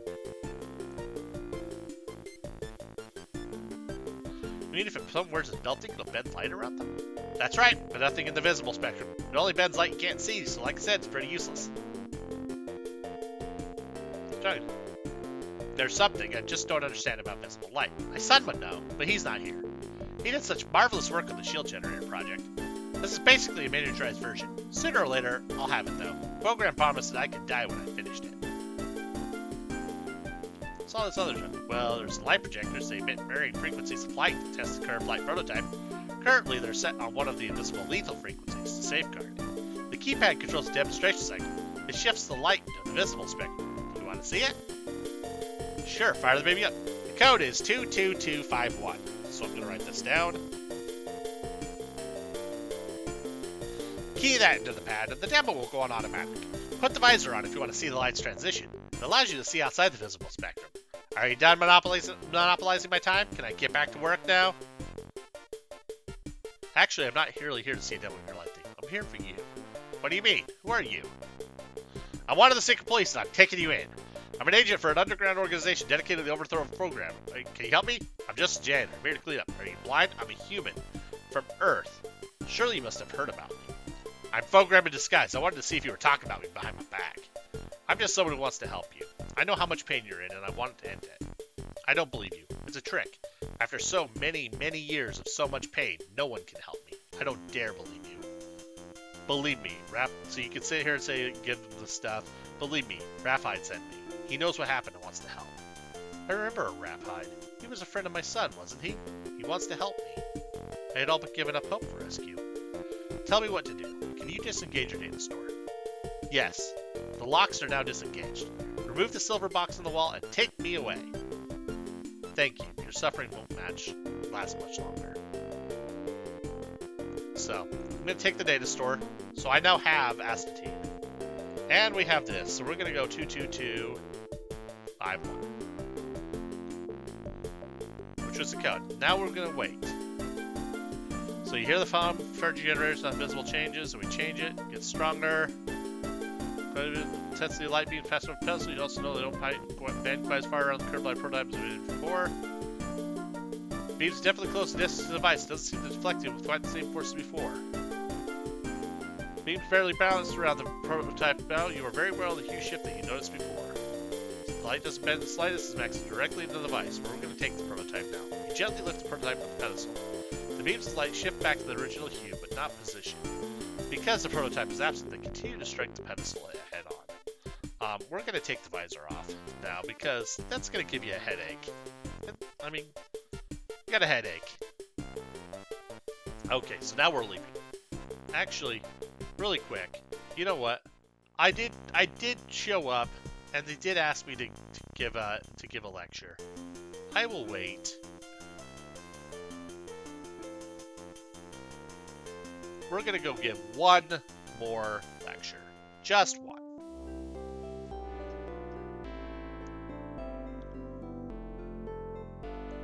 There are many fundamental differences between humans and Heechee. Among the most noticeable are the way the two races deal with competition. Although competition is one of the causes of conflict and therefore war, it is also a powerful motivator. He-Chi rarely compete with each other. You lack athletic contests. You lack awards that honor individual achievements. An individual He-Chi works for the good of all, not himself. Look at what this has done to the He-Chi race. You reached a very sophisticated level of technology hundreds of thousands of years ago, but have stagnated since. Although you are still more technically advanced than we humans, we have become almost your equal in a tiny fraction of the time you've been alive. Within the next few hundred years, we will surpass you, and then we will continue to develop at an exponential rate. We humans compete with each other. We want to be the first to do, the first to make, the first to go. And if we cannot be the first, then we want to be the best. For this reason, we will never submit to the assassins. We won't stop until we've figured out a way to destroy, or at least neutralize them. If we aspire to be the best, how can we be content to let another race sweep us aside and consign us to the garbage dump of galactic history? I seem to have run out of time. Thank you for attending. I'll speak more later. There are several of these. Well, you're not going to see them again. Like I said, that was our very, very last lecture. We are never going to be doing it again. But we're going to go back to our quarters and we're going to activate the communication device. To deliver any further lectures, please go to the place of learning. An attendant will schedule a lecture for an hour after your arrival. Thank you. Rapide is currently waiting to speak with you. Please wait while he is notified that you have arrived. Do you have astatine? Yes, I have astatine at the secure data store. Now what? How you stumbled across him, I won't even guess. Hook the plug into the socket on the communicator. I'll do the rest. You take the data store and attach it to the communicator. In response, Rapide's visage disappears.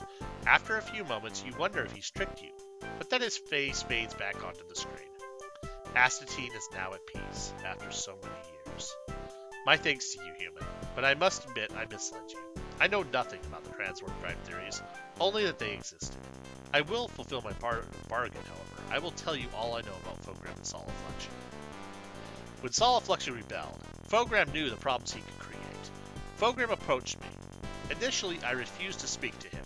He persisted, and eventually I agreed, but only to persuade him to erase Astatine. That was always my intention. Fogram told me a terrible story. He said that Solifluction had gone insane, and that he was going to betray the entire He-Chi race by sabotaging the shield generator project. Fogram had solid proof, or so I thought at the time. I didn't want to believe it. I rejected the idea and sent him away. Surprisingly, Fogram left graciously. He asked me to think about it, and told me that he would contact me later. I had a duty, he said, to protect the He-Chi people from the insane traitor. From that point on, he never called him by his ship's name, only the traitor. I believe he did this in order to desensitize me to his plans for him. Once, while those horrid thoughts were mulling around in my mind, he said the words I needed to hear. If I helped him stop the traitor, he would allow Astatine his death. I believed him. The elements helped me, I did, and I agreed. Fogram abducted Solifluction. One day he was working at a shield generator site, and the next he was gone. Workers asked questions, but I covered for his absence. 2 days later, Fogram contacted me and told me what I must do. I was in too deep to refuse. He said that they had stilled the traitor, and I was to take care of the remains. He died in an accident, he said. Make it so. Fogram delivered Solifluction's body and his personal pod containing Astatine to me. Here was my chance to kill the traitor's father, he said. So I did. I placed him at a shield generator location and ruptured its power core. The resulting explosion eliminated all remains. The absence of Solifluction allowed Fogram to seize total power. He controlled the council with an iron grasp. His plan to flee into the black hole was implemented, and the shield generators were left inactive. Shortly after the Exodus, I died and was lifted. Ever since, I have hidden from everything. I couldn't live with what I did. My only consoling thought was that I had put Astatine out of his misery. And now I learned that Fogram lied even about even that. Get Fogram, human. Crush him. What exactly is this data store? So, it is a portable data processor. It can carry a living ancient ancestor while it is functioning, unlike a data fan which can only store personality in stasis. The access port is universal. That's why we were able to connect to the jack on your communicator. The data store you have now is empty. I've erased all information contained there.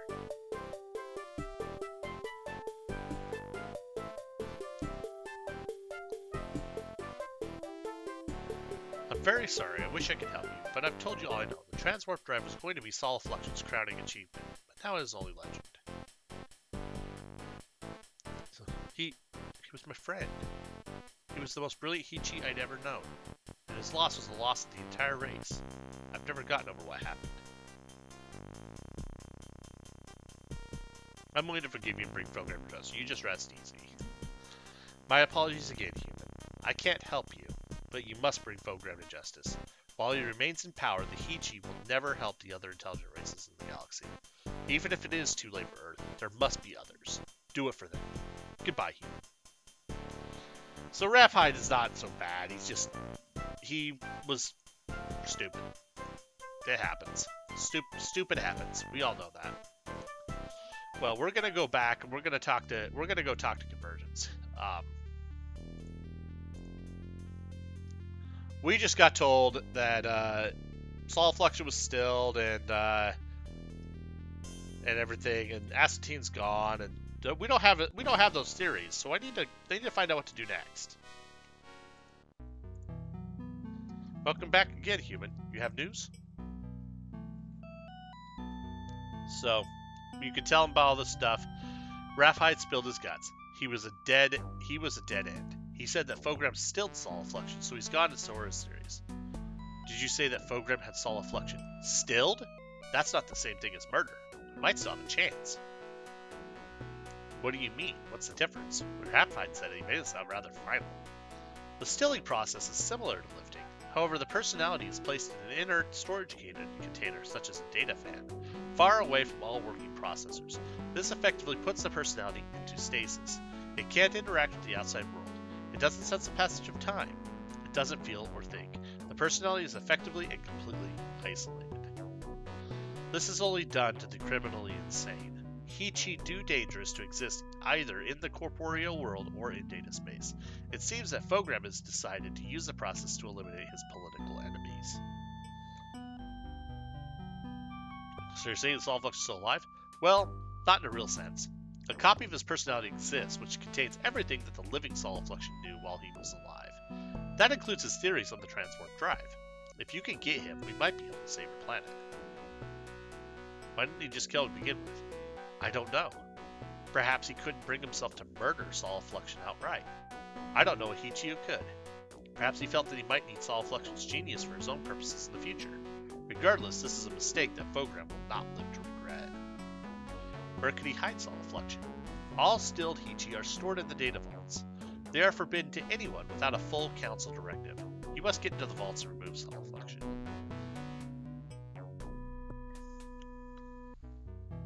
And then you ask him about this.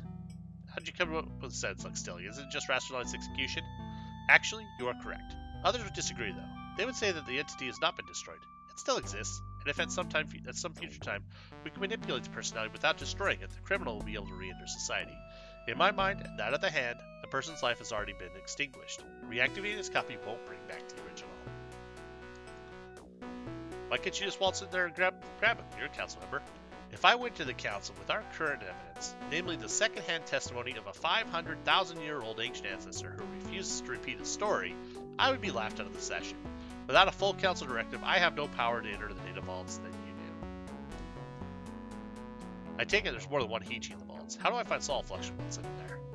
Yes, there are thousands of still personalities on file. When you have reached the anteroom outside the data vaults, you'll find an index. Hopefully, Fogram filed Sol Fluxion under his own name. If not, he could have used any name of his choosing, and your task would become almost impossible. Type the name Sol Fluxion into the index. If luck is with you, it will return a number. Enter the data vaults, type the number into the keypad by the door, and a work thing should deliver the data fan to you. I've never actually been in the vaults, so I have no way to confirm these instructions. I can only wish you the best. I thought the Heya were perfect. How'd you get so many scrubs? Every species has its deviants and throwbacks. Most troubled Heya are detected early and respond well to treatment.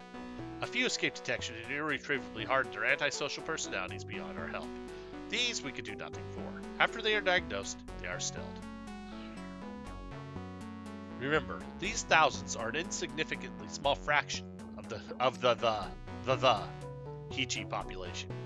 The practice has been in use since the mass mines came into being, hundreds of thousands of years ago. Our successful treatment ratio is far higher than that of our failures. Okay, defenses. I'm not certain. I've never actually tried to enter the vaults. I believe that it is supposed to lack defenses. Why Hichi would try and break in. However, Fogram has been in power for millennia.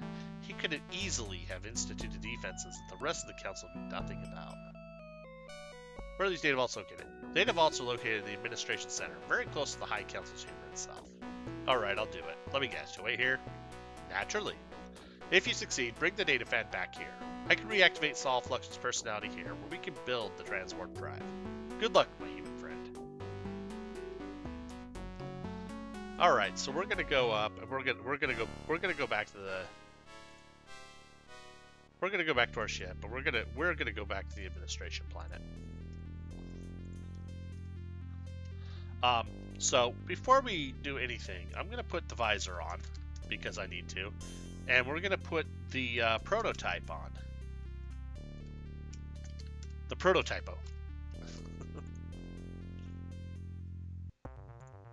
Okay, we're gonna go east. Then we're gonna go through the hallway, and oh wow, you notice there's a lot of beams. We're going to press that stud. And the prototype's humming and vibrating. We're going to go east. We step in. We're expected to cut me to ribbons. And they warp around you because of the prototype. So now we're going to take the visor off. Because that was only just so you could see what defenses were there. So now we're going to wait. And now we've got the shield that's been sparked. Oh. Take coil... Then put coil on case. Drop coil.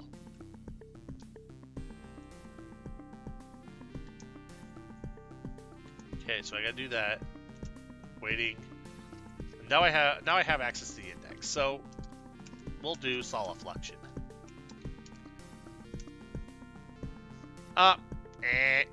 Nope, not the index. Well, you know, there was that other name that Fogram called solifluction. Trader. Let's do that. 1, 3, 5, 3, 1. So we're going to go east of the data vault. And we're going to examine the keypad. And then we're going to go 1, 3, 5, 3.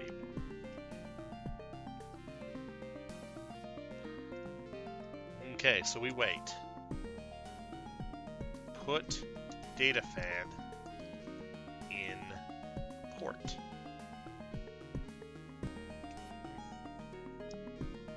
Flip download switch. Take data fan. Drop data fan. We can't leave. We can't leave this place. Yeah, we go hundreds of meters, can't see the end, do it, we come back. So we don't need, so the data fan is not needed. That data fan is already taken care of. We don't need it, and of course I pick something up and let loose some juice, so I'm going to stop for a moment to clean this up. Leave it to me while I'm filming to spill something that will cause a problem on my desk. This feels like I'm streaming. Doing something silly like this. What was I thinking? Answer, I wasn't. So I'm gonna put that there, and I'm gonna continue to do a little bit of cleaning here at my desk before we continue. I apologize. This is silly. I'm not a professional YouTuber or anything. I'm barely a professional anything, so. No, I'm an IT professional by trade, but yeah. So we'll just do that. I'm gonna move this over out of the way so I can have a little treat when I'm done. And we're gonna go ahead. It looks like the prototype does, so we're gonna push the stud again, and we're gonna go back through, and we're out of here. We have solid fluxion. So we're going back to the temple site. We're just clicking through so we can get through here.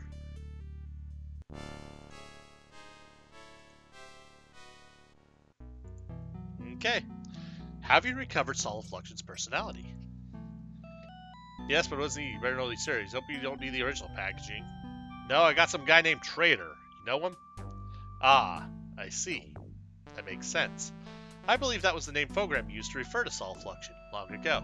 You happened to the code word the Fogram filed him under. We don't need the original. Of course not. It's the program personality we need. Yes, well, you better know about these series we've been talking about. I'm sure we both hope so. Give me the storage unit, and I'll transfer Solid Fluxion's personality into our system. You hand the data store over to Convergence. He takes it from you and walks over to a machine on the wall. The data store clicks into place and he steps back. Suddenly, the screen overhead comes to life. An unfamiliar Heya face looks down at both of you. Where am I? Have I been lifted? What has happened to my father? I must stop Fogram from... As Solid Fluxion's roving eyes focus on you, he stops, his jaw hanging open. What are you? You are not Heya. Have you made contact with another sentient race? How long have I been away? Convergence slowly explains to Solid Fluxion all that has happened, including Fogram's crimes, your role in activating the chill generators, and Earth's current peril. Solid Fluxion absorbs it all surprisingly well for someone who's been dead for hundreds of thousands of years. Once he understands the situation, he seems famished for information. He bombards Convergence with questions about the modern Heya, the core, and the religious sect. He also grills you about Earth, the assassins, and the terrorists. You answer question after question, but finally interject. I don't mean to interrupt, but there is something important that I must ask you about. In order to intercept the Phoenix sect, I must overtake the artifact before it reaches the assassins' Kugelblitz. They've already been traveling for days, so I don't have much time. I need your theories on the transwarp drive. Of course, Solid Fluxion replies. I'm sure that technology has advanced to the point where the theories can now be tested. I'll be delighted to see them actualized. Over the course of the next few hours, Solid Fluxion and Convergence, attended by key engineers of the White Hand, hammer out the design of the transwarp drive. You pass the time by examining the curved light prototype you carry. The designs are finished by the group of haggard but very happy Heya. They immediately rush off to manufacture the drive and install it on your ship, leaving you alone with Solid Fluxion. His eyes fall on the prototype that you've been handling. He asks about it, and you describe how you obtained it and what it does. He states that some relatively small modifications would enable the prototype to affect the visual spectrum of light, thereby making the user virtually invisible, other than a slight shimmering in the air around him. It's a cloaking device, folks. When Convergence reappears to ask a question about the transwarp drive, you give him the prototype and Solid Fluxion describes the necessary changes. The councilman disappears once again. Convergence returns and gives you the modified prototype. Then he declares that the transwarp drive has been installed on your ship. Understanding your desire for speed, he escorts you directly to the transport. He quickly explains that he's programmed the ship's computer for the complicated maneuver of a Tau space intercept with the artifact. The process of leaving the core, overtaking the artifact, and docking with it in Tau space will all happen automatically. The evidence you have provided will destroy Fogram's influence on the Council, Convergence says. It may even result in having him stilled. With him in disfavor, I predict that we Heya will shake off our stagnation and that someday soon we will re-enter the galaxy and form an alliance with you humans to destroy the assassins. He pauses and then continues. Of course, if you fail to stop the terrorists, neither race will survive long enough to meet each other. He starts to close the hatch and then says, Farewell, human. I believe in my heart that we will meet again. Then he is gone and you are alone in your ship. You engage a computer and the ship blasts off into the ancestral homeworld.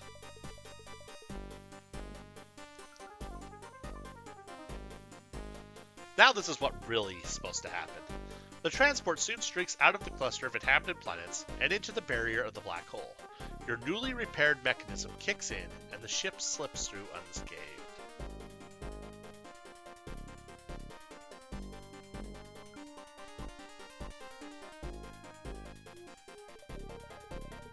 And now you get the nice view of that black hole from the first game again. And there's the ship flying off. There's the HE ship flying off. As soon as you reach the far side, the transport rockets into Tau space. Stars flash by faster and faster until they are little more than streaks of light against the midnight background. Then the transwarp drive kicks in, and everything outside the ship becomes a clouded blur. You are traveling faster than any living creature has ever gone. You settle in for a long ride. Even with the transwarp drive, the terrorists have almost a week's head start on you.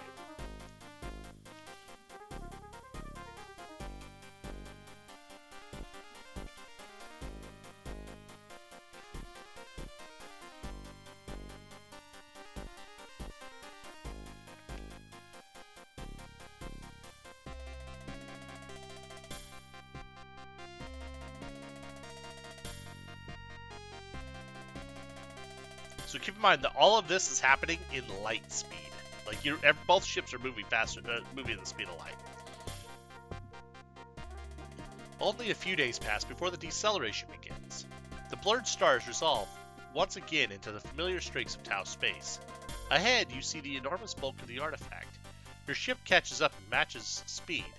It floats gently up to the aft section of the artifact and docks with such precision that you don't feel the slightest bump. As the locks click into place, the computer switches down. The only lights come from the navigation panel. The course code for Earth glows on the display, and the Go button flashes temptingly.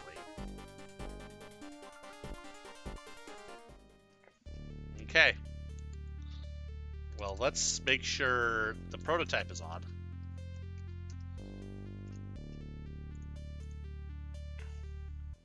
Okay, we're gonna do this. Here, and we hear a whisper call from above. You look up and see Diana. Hey, Diana. I can't believe you came back. Hell, I can't believe you're alive. How did you get here? We're still in Tau space, aren't we? No one's ever pulled off a Tau space intercept before. The terrorists certainly weren't expecting it. They didn't even post a guard in the docking bays. But never mind all that. My curiosity can wait. We've still got big problems. Let me catch you up on what's happened since you left. The terrorist leader was furious at losing you. He tore apart half the ship before calming down. I escaped into the Zeus with the crystal rod. They don't even know I'm on board. Every once in a while, I broke cover and scouted around. The ship is still headed for the Kugelblitz.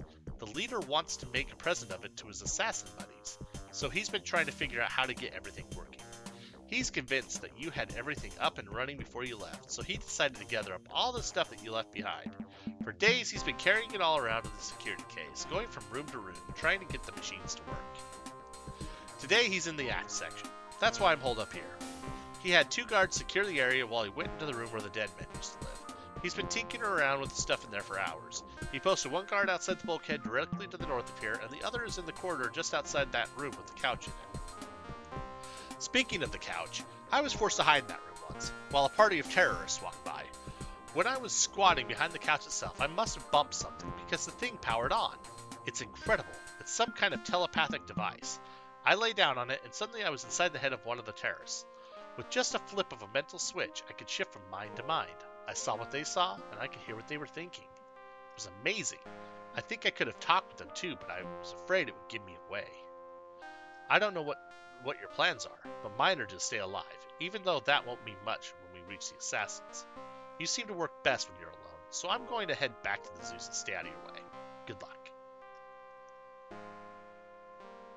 Okay. Well, let's press a stud, and I'm now invisible. So I'm actually going to head south. And I'm going to get... Okay. So I've got the radio. I've turned on the radio. I now have the radio. So I'm going to head in. You hear the voice of the terrorist leader over there. It says, don't disturb me. I'm busy right now. Okay, so we're going to come into the dream room. Close up the west corridors. They're secure. Okay, so we get on the couch. I'm going to start feeling woozy. So here we go. Images and feelings wash over you, threatening to drown you in their intensity. You sense Diana's apprehension, the bored wariness of the guard outside the door, and finally the frustration of the terrorist leader in the terminal chamber. It is upon him that you focus your thoughts. You actually see the room that he works in. You see his hands tinkering with the equipment and feel the growing disappointment as he fails to restart the systems. A secure safe, TM, filled with various objects lies at his feet. Occasionally he rummages through them, looking for a likely tool but never finding one. You sense that you can, indeed, communicate with him, and you decide to. Do you hear me, little human? Testing, testing, 1, 2, 3. Hello, Mr. Terrorist. Psst, and it's a high fly ball! Quit playing around and listen up. Do you hear me, little human? What? Who is that? Did I hear something? I'm alone in here, and the guards wouldn't dare intrude on my experiments. Am I going insane? You're already insane, buddy. We are assassin. We know of your coming. We are here to instruct you. This is the ghost of Christmas past. This is your conscience. We've got a lot to talk about. I am your god. Bow down before me.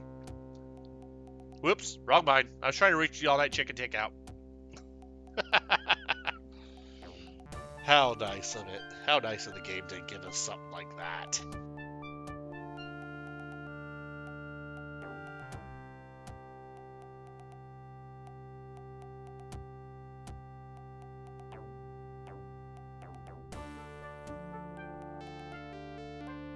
Okay, I had to stop for a moment.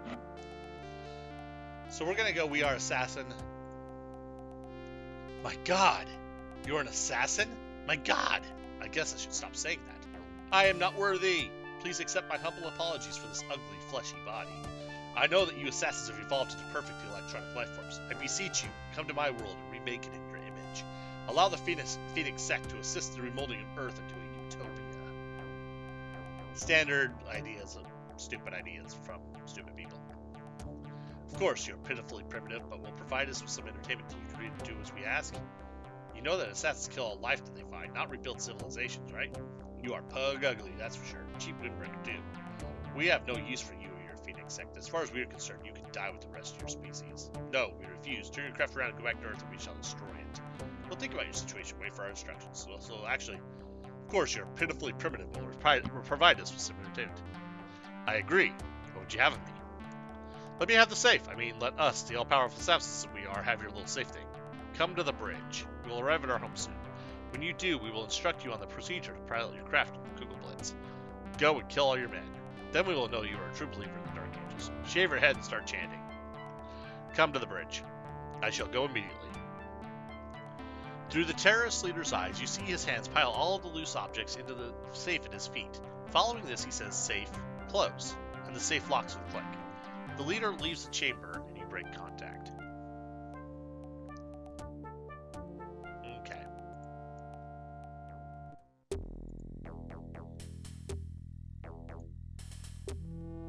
Okay, so now we're gonna drop this radio because, you know,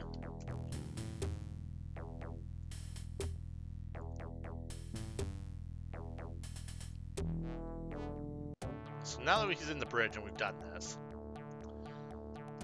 again, you latch onto the mind of the terrorist leader. He's pacing the bridge, anticipating the meeting with the assassins. You find it easier than ever to slip your own thoughts into his mind. Just checking in with you, we'll be there soon. Wish for you to serve us again. You must give your men instructions and we will provide. Are you sure you can't turn the ship around? You passed us. Should have hung a left back at that Nuarian Nebula. We wish for you to serve us again. Very well. What do you wish me to tell them, my men? Tell them make the ship ready for boarding. We'll be coming aboard your craft. Tell them get to secure stations. Enter the Kugel Blitz for a rough ride. Tell them to secure the ship and make it safe. Open all viewports and activate sensors. We wish them to see their future. Tell them prepare the ships for the return voyage to Earth. We will begin the journey shortly after your arrival. Tell them concentrate on Earth, its location in the galaxy, its armament and defenses, and its most powerful leaders. We want all the information your men possess.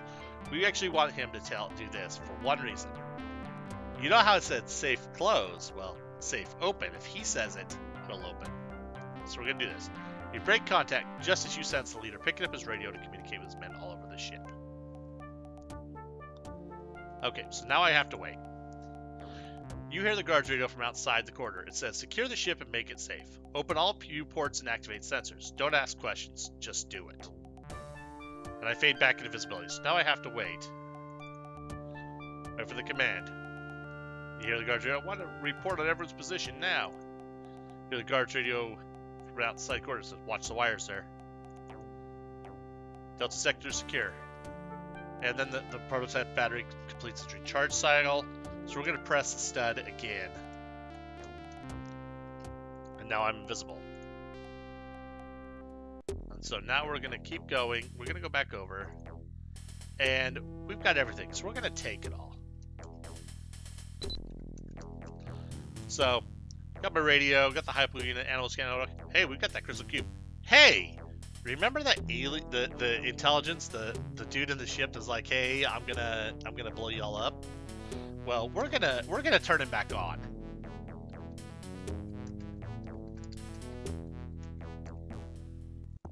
Okay, you hear the familiar voice of the alien intelligence. There is not much time left, human. In 20 minutes, the star drive engines on this ship will overload and we will all turn into plasma. Score's got up by 100. More. We are done. Now everything here is the end game. You race out of the room, back towards your ship. As you run through the cargo bay, Diana emerges from the northeast corridor. I heard the alarms. Did you do that? Not bothering to answer, you grab her arm and drag her along. Confused, Diana stumbles along with you into the Heya transport. Not far behind, you hear confused voices and loud barked orders. Footsteps pound the door down the corridor leading to your ship. You slam the hatch just as a guard runs into sight. Explosions vibrate through the tiny ship as the terrorists attempt to blow the hatch. You leap to the navigation panel and slam your hand down on the go button.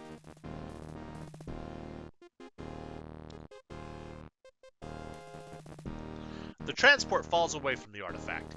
Maneuvering jets turn your ship to make the Tau space jump. Diana runs to the window and points to the slowly disappearing shape of the artifact as it continues its journey towards the home of the assassins. Suddenly, a massive explosion rips through the huge artifact. For a split second, it separates into its component parts, but then another wave of eruptions shatter even these into little more than cosmic dust. Just as the shockwave is about to hit your ship, the transwarp drive kicks in and space blurs as you begin your journey back to Earth. Boom!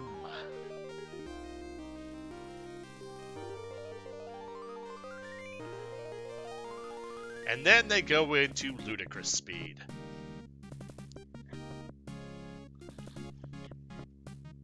You spend your days talking with Diana. She tells you of her harrowing experiences while hiding from the terrorists on the ship. You relate your story to the Heya. When the ship arrives, when the ship emerges from Tau space into Earth orbit, you wonder where the time disappeared to.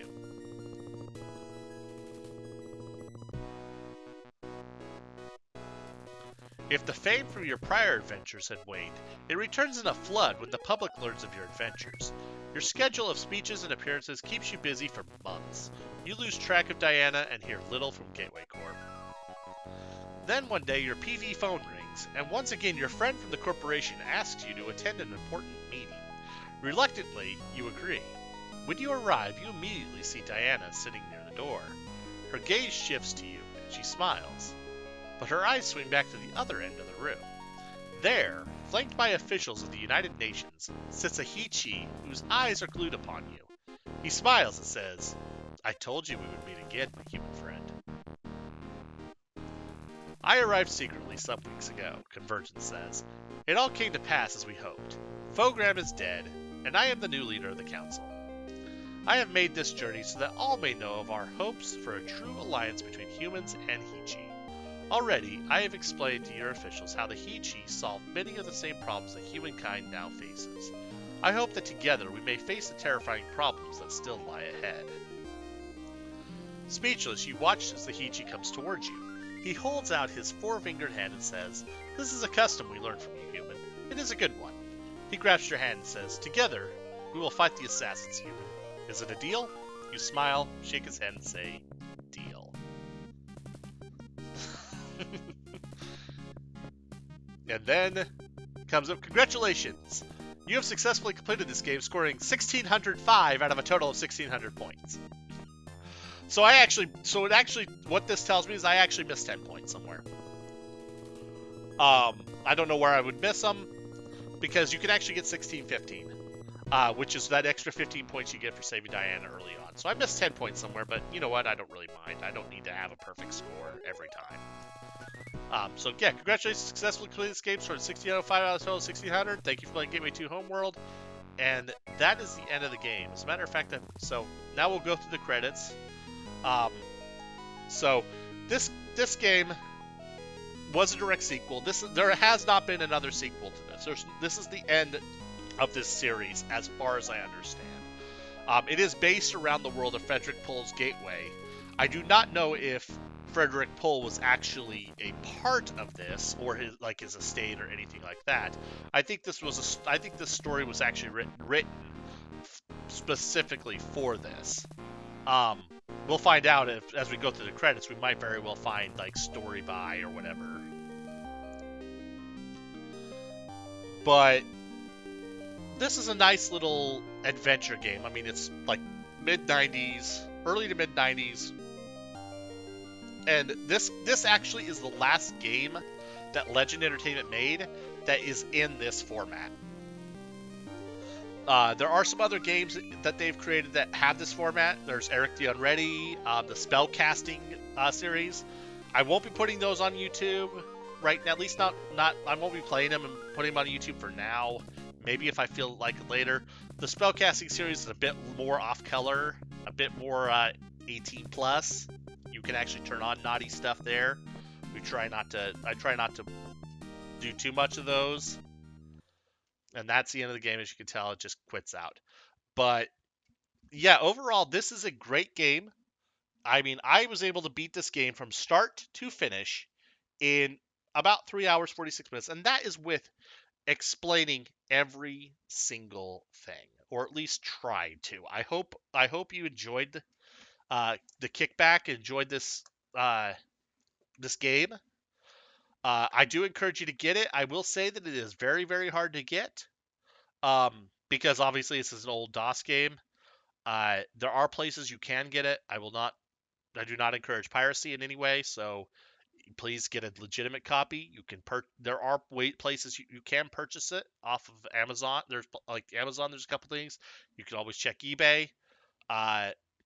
But yeah, this is a great. This is actually a really, really well done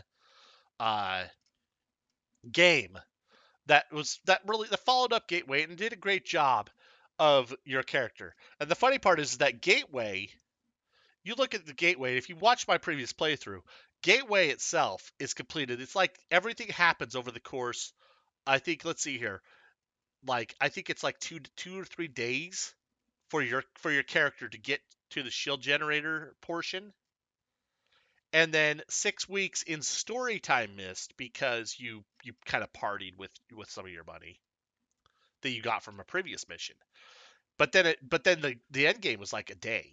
Like I beat all the shield generators and had everything done within a few days of game time. So theoretically, the entirety of Gateway takes maybe 3 months.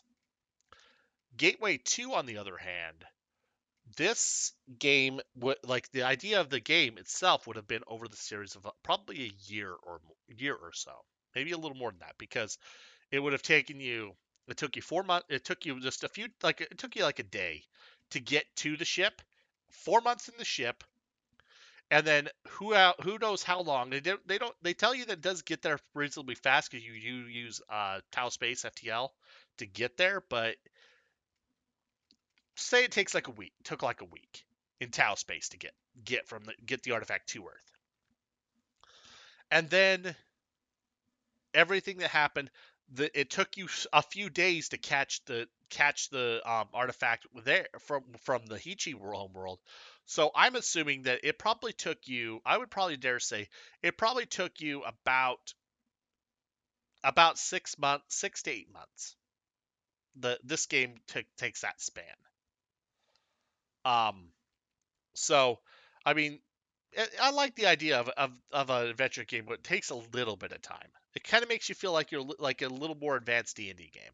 Of course, this is a solo D&D adventure, so not so much. So yeah, so that is it for this game and this video. If you've watched all the way through, thank you for watching. If you like what you saw, please like and subscribe. You also, if you have any, you can also leave comments. Yeah, from there, I hope you have a wonderful day, and I'll see you later. Bye.